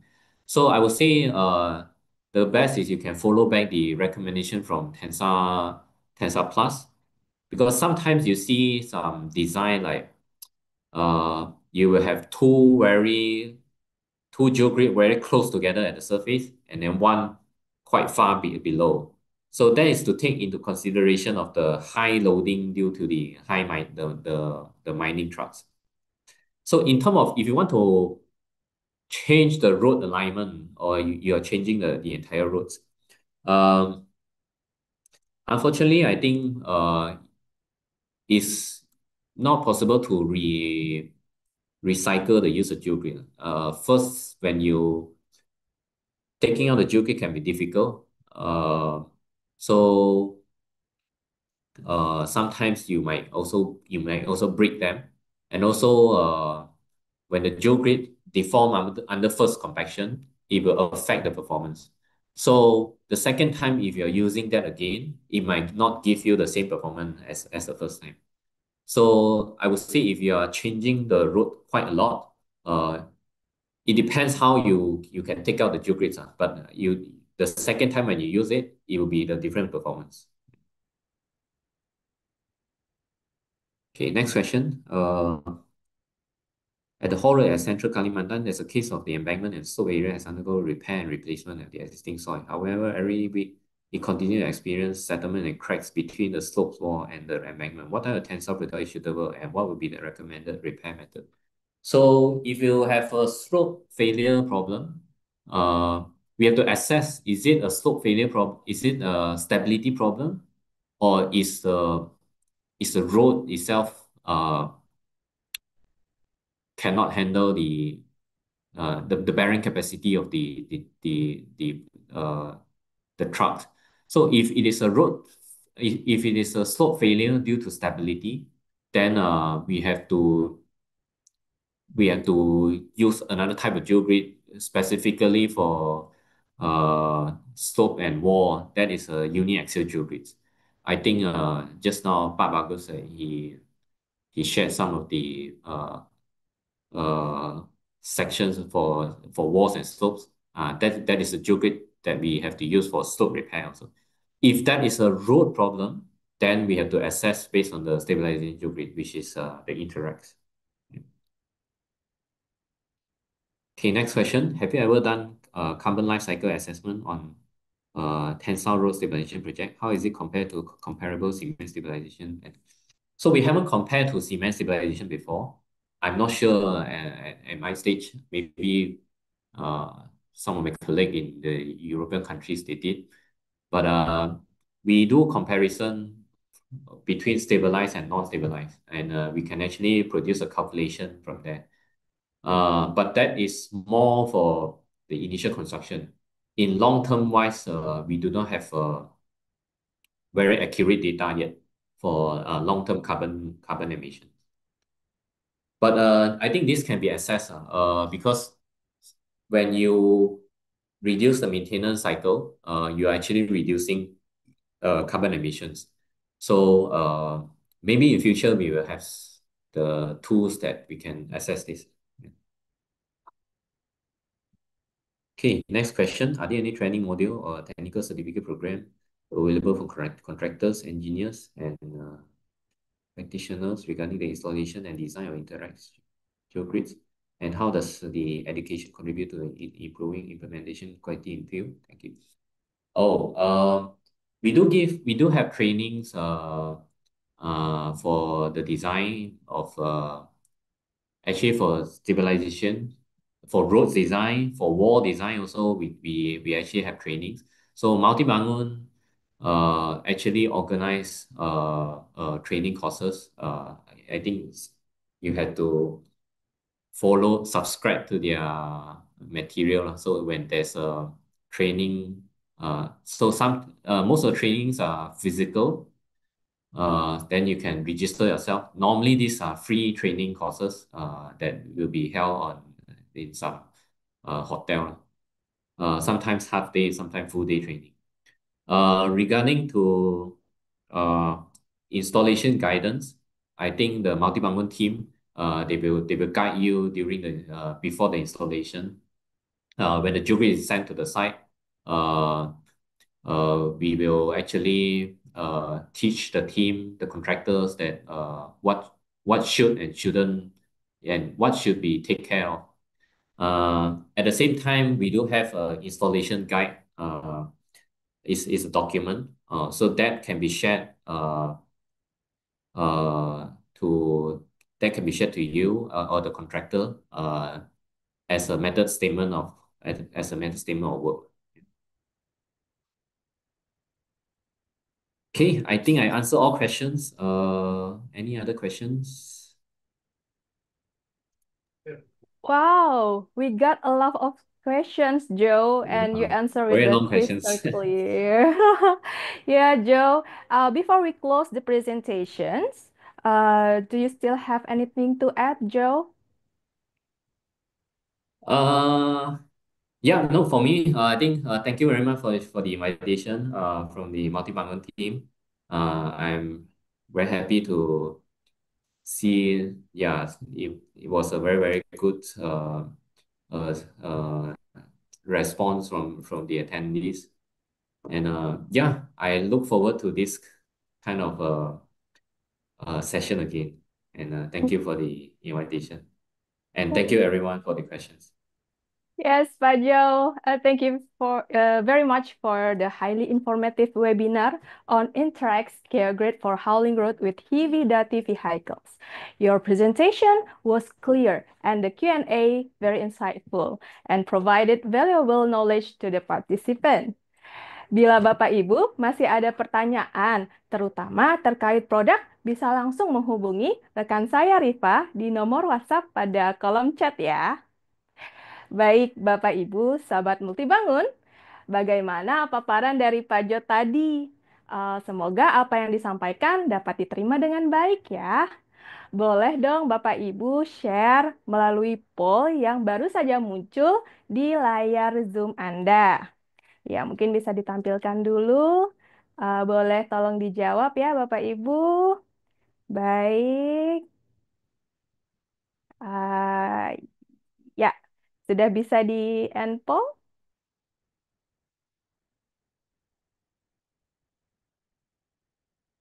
Oke. Ya, baik, terima kasih Bapak Ibu sudah bersedia mengisi polling tadi juga. Bapak Ibu dan rekan-rekan sekalian, kita akan beralih ke sesi selanjutnya nih. Kuis berhadiah. Tentu sudah ditunggu-tunggu dari tadi ya. Kuis berhadiah ini akan dipandu oleh rekan saya, duo Farhan dan Faldi dari PT Multibangun. Bapak Ibu, saya infokan bahwa hanya peserta dari Indonesia yang eligible untuk mengikuti dan memperoleh hadiah dari kuisnya ya. Oke, kepada duo Farhan dan Faldi, dipersilahkan.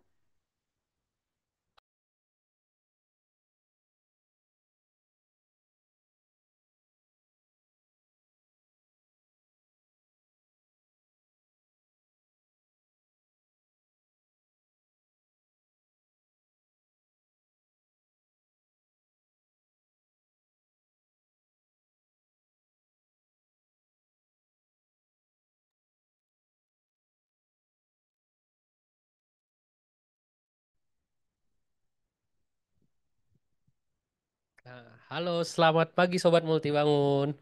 Terima kasih telah mengikuti webinar eh, sampai akhir. Pada sesi kali ini adalah sesi kuis berhadiah yang akan dipandu oleh saya, Farhan, dan rekan saya, Faldi. Ya, betul sekali, Farhan. Hari ini kami akan memandu sebuah kuis yang sangat interaktif sekali untuk teman-teman dan tentunya kuis yang akan kami paparkan hari ini sangat berkaitan ya dengan apa yang sudah kita dapetin dari webinar oleh kedua pembicara kami pada hari ini. Iya, betul sekali, Faldi. Tentu saja total hadiah dari kuis kali ini adalah Rp750.000 dalam bentuk e-money. Juara pertama akan mendapatkan Rp300.000, juara kedua Rp250.000, dan juara tiga Rp200.000. Sangat lumayan ya, Pak Farhan ya, untuk Iya, hadiah-hadiahnya ya. iya lumayan Oke, sekali. kalau gitu tanpa berlama-lama lagi, kita langsung saja teman-teman yang ada di rumah atau dimanapun itu bisa langsung masuk ke websitenya menti.com, menti.com, atau bisa juga scan QR yang tertera di layar saudara masing-masing. Iya, nomor mentinya adalah 26033834. Untuk setelah masukin kode nomor, jangan lupa juga teman-teman memasukkan nama sesuai dengan nama registrasi teman-teman. Tujuannya apa? Tujuan supaya ketika teman-teman menjadi pemenang pada kuis hari ini, panitia dapat dengan mudah memverifikasi data saudara sekalian. Iya, betul sekali. Oke. Gimana pendaftar mentinya? Ya, mungkin bisa kita lihat sudah ada berapa peserta. Oke, sekali lagi ya teman-teman ya, untuk kode nomornya itu di 2603 3834. 34. Oke, kita tunggu sebentar lagi. Sudah lumayan banyak yang masuk, teman-teman. Oh, masih bertambah. Udah ada 38. Ayo, masih kami tunggu.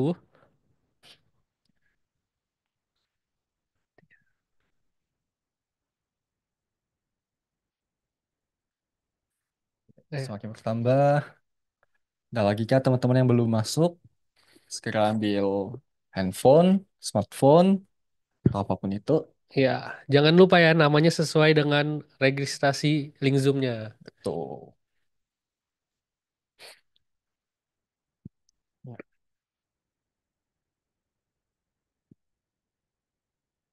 Oke, baik kita hitung mundur saja ya. Dari Oke, 5, 4, 3, 2. 1. Oke, let's go. Kita mulai kuis hari ini. Oke, soal pertama. Which of the following is a misconception in mechanical roll stabilization? A. Geogrids provide lateral restraint. B. Tension membrane effect is the primary mechanism. C. Stabilization reduces surface and subgrade routing. And D. Stabilization improves load distribution. Teman-teman yang dapat menjawab dengan tepat dan juga cepat. Oke, sudah. Jawaban yang benar adalah B. B. Tension membrane effect is the primary mechanism. Oke, selamat untuk teman-teman yang benar. Tapi kita masih ada beberapa soal ke depan. Boleh? Ya, masih ada 4 soal lagi ke depan. Oke, urutan pertama kita lihat siapa? Pak Abdul yang disusul oleh Zakaria dan yang ketiga Ainul Bisri. Oke. Oke. Kita masuk ke Masih soal ada 4 soal lain ya. Jangan bersenang hati dulu, Mas. Oke.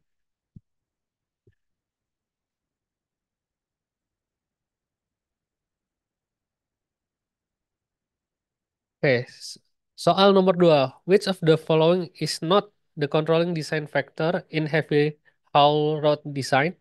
A. Rolling resistance. B. Subgrade protection level. C. Bearing capacity. D. Waterbed effect atau elastic deformation. 3, 2, 1. Oke, jawaban yang benar adalah A. rolling resistance. Rolling resistance. Oh, banyak juga ya yang salah ya. Coba kita lihat. Apakah ada perubahan posisi? Hmm. Wah, Bapak Zakaria masih yang paling cepat dan paling benar. Dan juga paling Oh, jujur. disusul Muhammad Zainul Mustafa dan yang ketiga ada Johannes. Ya, oke. Wah, Bapak Zakaria bisa mempertahankan. Soal nomor 3.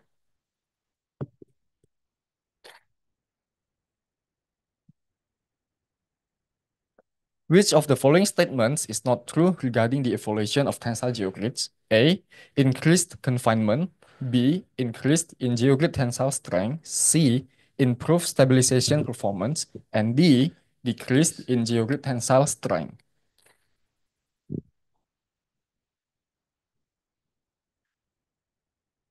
Ayo jawabannya apa? 7.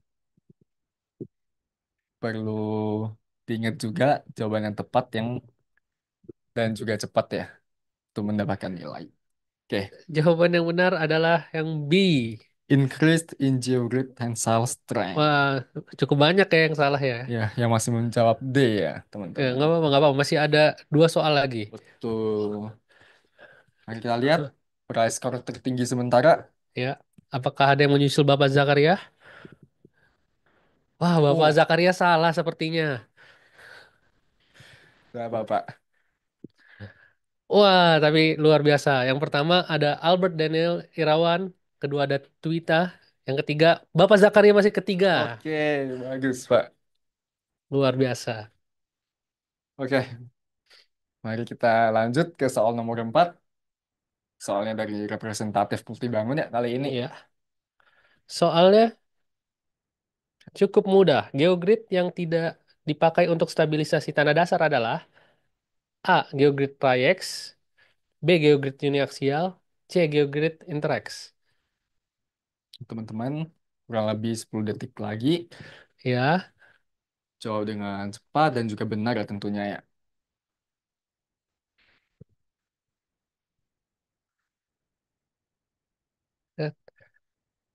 Jawabannya adalah B.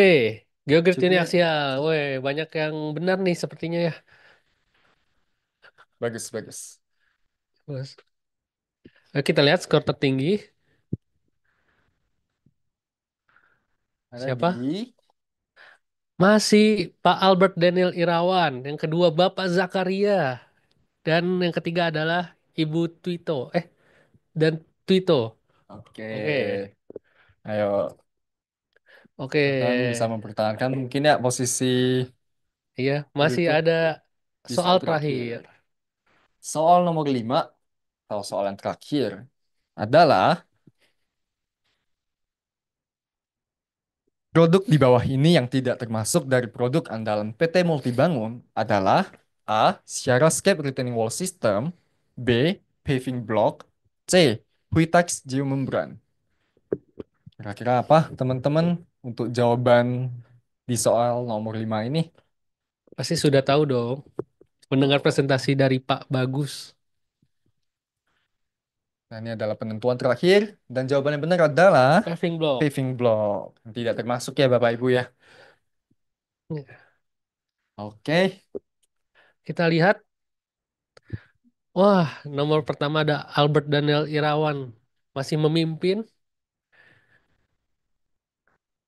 Ada Johannes dan yang ketiga adalah Kevin Darmawan. Wah, Oke. selamat Pak Albert, Pak Johannes dan Pak Kelvin. Ya, selamat untuk para pemenang dan perlu dicatat untuk 3 pemenang teratas itu jangan lupa untuk screenshot layar pemenang berikut buat sebagai bentuk dari validasi verifikasi data pemenang oleh panitia kami nantinya.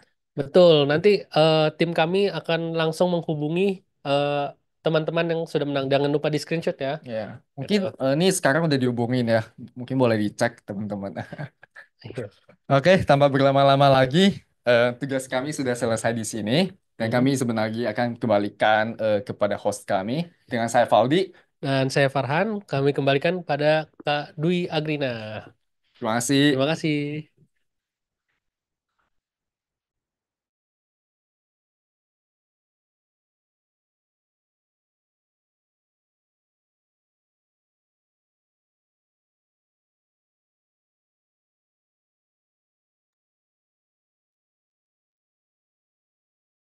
Terima kasih kepada duo Valdi Farhan yang sudah memandu acara games berhadiah pada siang hari ini. Selamat kepada para pemenang. Dengan berakhirnya games tadi, maka sudah sampailah kita di penghujung acara. Untuk informasi mengenai sertifikat, dapat diakses melalui link berikut, link t.r.ee/mrp webinar yang juga tertera pada kolom chat atau tertera pada layar Anda. Apabila Anda memiliki pertanyaan atau terdapat kesalahan penulisan pada sertifikat Bapak Ibu, silahkan hubungi rekan saya, Riva, melalui WhatsApp di 0811 127 1414. Untuk informasi lebih lanjut terkait PT Multibangun Rekatama Patria dan acara-acara kami selanjutnya, Bapak Ibu bisa mengikuti sosial media kami, ada LinkedIn, Instagram, TikTok, YouTube, dan Facebook. Untuk melihat tayangan ulang pada hari ini, juga bisa mengunjungi YouTube Multibangun. Bapak Ibu akan disungguhi video informatif, edukatif, dan tentunya seru terkait dunia konstruksi, khususnya geosintetik. Akhir kata, saya mewakili segenap panitia mengucapkan terima kasih kepada seluruh peserta, pembicara, dan juga panitia yang terlibat dalam acara ini. Saya juga memohon maaf jika terdapat kesalahan dalam penyampaian pada acara berlangsung. Kami menunggu Anda pada MRP webinar seri selanjutnya di bulan depan. Dwi Agrina pamit undur diri. Sampai jumpa. Selamat siang.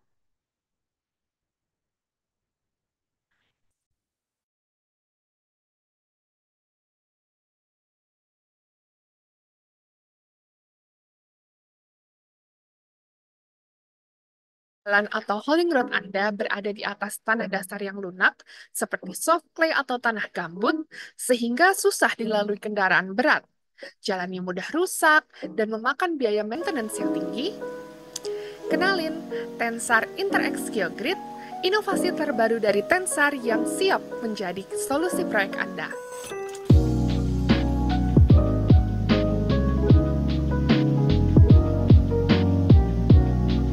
Di dunia konstruksi, tantangan seperti tanah dasar lunak yang tidak stabil, penundaan proyek akibat proses pekerjaan yang sulit, dan pembengkakan anggaran dalam proyek pembangunan jalan seringkali menjadi masalah utama.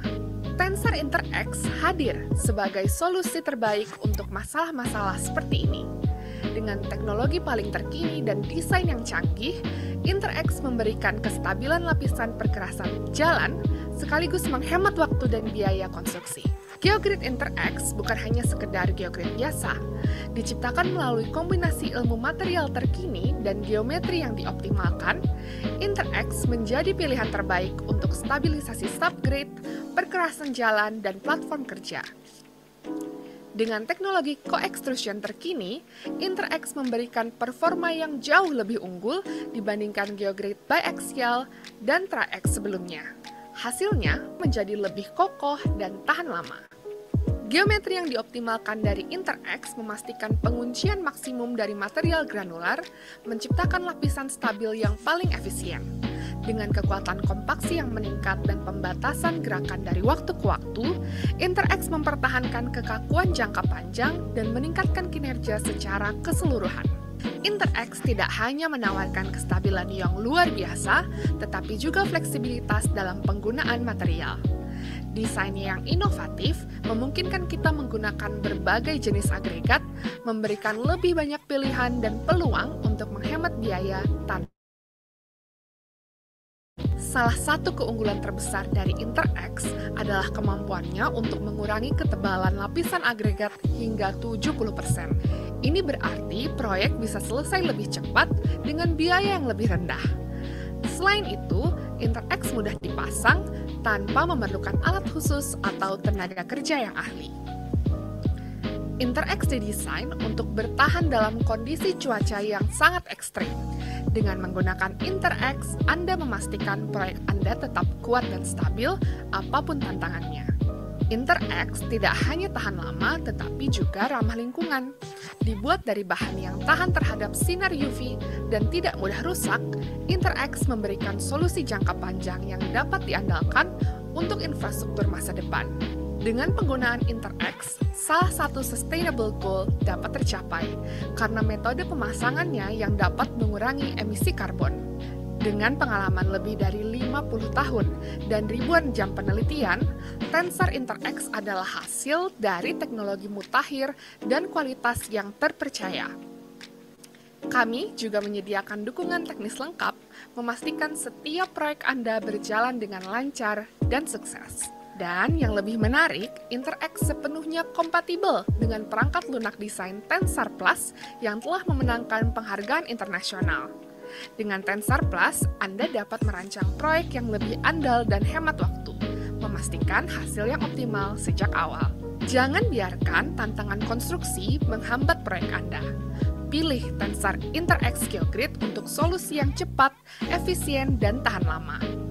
Hubungi Multibangun sekarang untuk memulai langkah pertama menuju infrastruktur yang lebih kuat. Siap membawa proyek Anda ke level berikutnya. Klik link di bawah ini untuk konsultasi gratis dan temukan bagaimana Tensar InterAx bisa menjadi solusi terbaik untuk proyek Anda.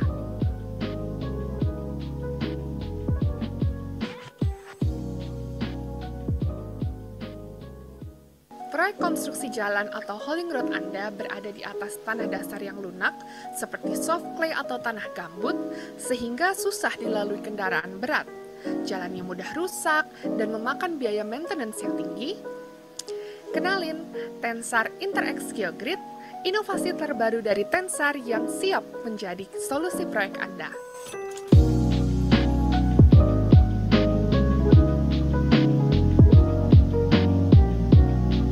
Di dunia konstruksi, tantangan seperti tanah dasar lunak yang tidak stabil, penundaan proyek akibat proses pekerjaan yang sulit, dan pembengkakan anggaran dalam proyek pembangunan jalan seringkali menjadi masalah utama. Tensar InterAx hadir sebagai solusi terbaik untuk masalah-masalah seperti ini. Dengan teknologi paling terkini dan desain yang canggih, InterAx memberikan kestabilan lapisan perkerasan jalan sekaligus menghemat waktu dan biaya konstruksi. Geogrid InterAx bukan hanya sekedar geogrid biasa, diciptakan melalui kombinasi ilmu material terkini dan geometri yang dioptimalkan. InterAx menjadi pilihan terbaik untuk stabilisasi subgrade, perkerasan jalan, dan platform kerja. Dengan teknologi co-extrusion terkini, InterAx memberikan performa yang jauh lebih unggul dibandingkan geogrid biaxial dan tri-ax sebelumnya. Hasilnya menjadi lebih kokoh dan tahan lama. Geometri yang dioptimalkan dari InterAx memastikan penguncian maksimum dari material granular, menciptakan lapisan stabil yang paling efisien. Dengan kekuatan kompaksi yang meningkat dan pembatasan gerakan dari waktu ke waktu, InterAx mempertahankan kekakuan jangka panjang dan meningkatkan kinerja secara keseluruhan. InterAx tidak hanya menawarkan kestabilan yang luar biasa, tetapi juga fleksibilitas dalam penggunaan material. Desainnya yang inovatif memungkinkan kita menggunakan berbagai jenis agregat, memberikan lebih banyak pilihan dan peluang untuk menghemat biaya tanpa mengorbankan kualitas. Salah satu keunggulan terbesar dari InterAx adalah kemampuannya untuk mengurangi ketebalan lapisan agregat hingga 70%. Ini berarti proyek bisa selesai lebih cepat dengan biaya yang lebih rendah.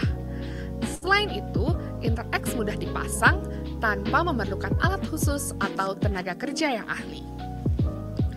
InterAx didesain untuk bertahan dalam kondisi cuaca yang sangat ekstrim. Dengan menggunakan InterAx, Anda memastikan proyek Anda tetap kuat dan stabil apapun tantangannya. InterAx tidak hanya tahan lama, tetapi juga ramah lingkungan.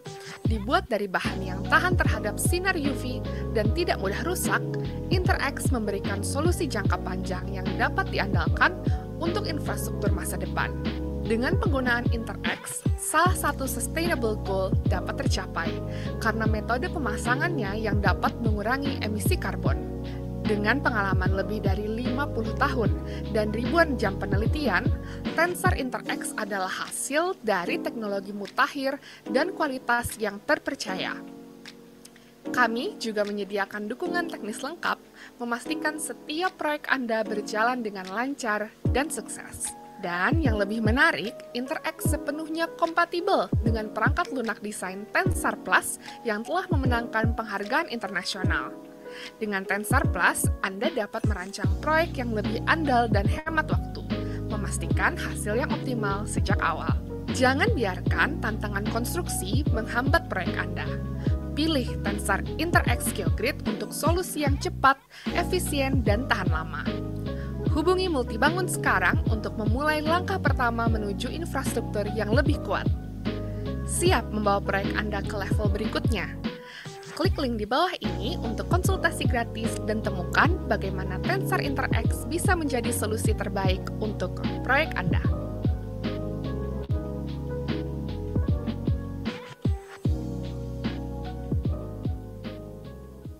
Proyek konstruksi jalan atau hauling road Anda berada di atas tanah dasar yang lunak, seperti soft clay atau tanah gambut, sehingga susah dilalui kendaraan berat. Jalannya mudah rusak dan memakan biaya maintenance yang tinggi? Kenalin, Tensar InterAx Geogrid, inovasi terbaru dari Tensar yang siap menjadi solusi proyek Anda.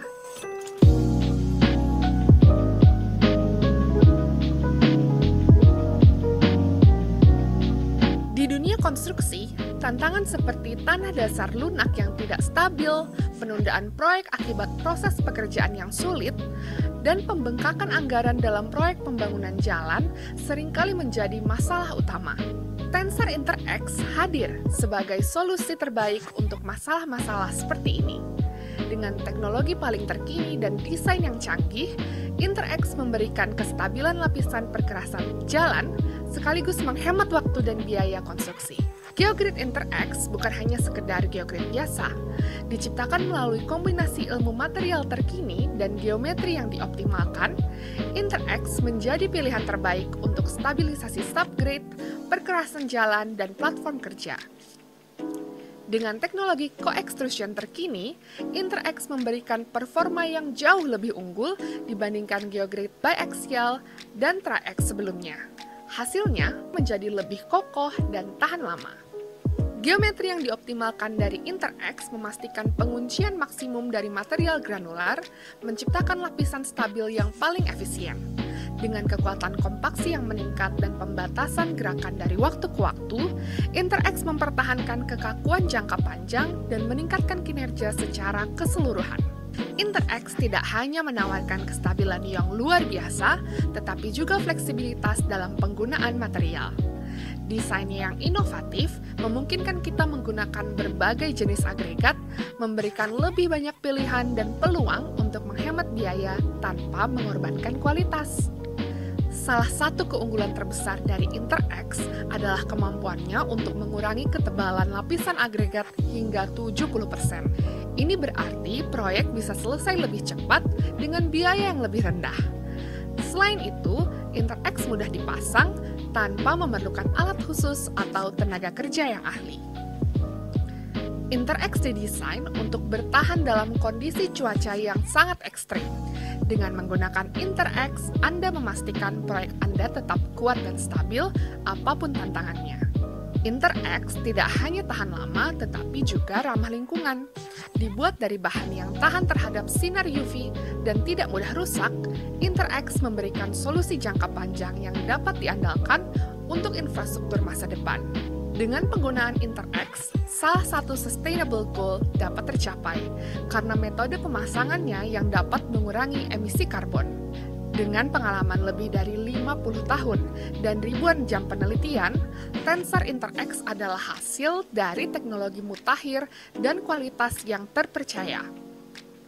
Kami juga menyediakan dukungan teknis lengkap, memastikan setiap proyek Anda berjalan dengan lancar dan sukses.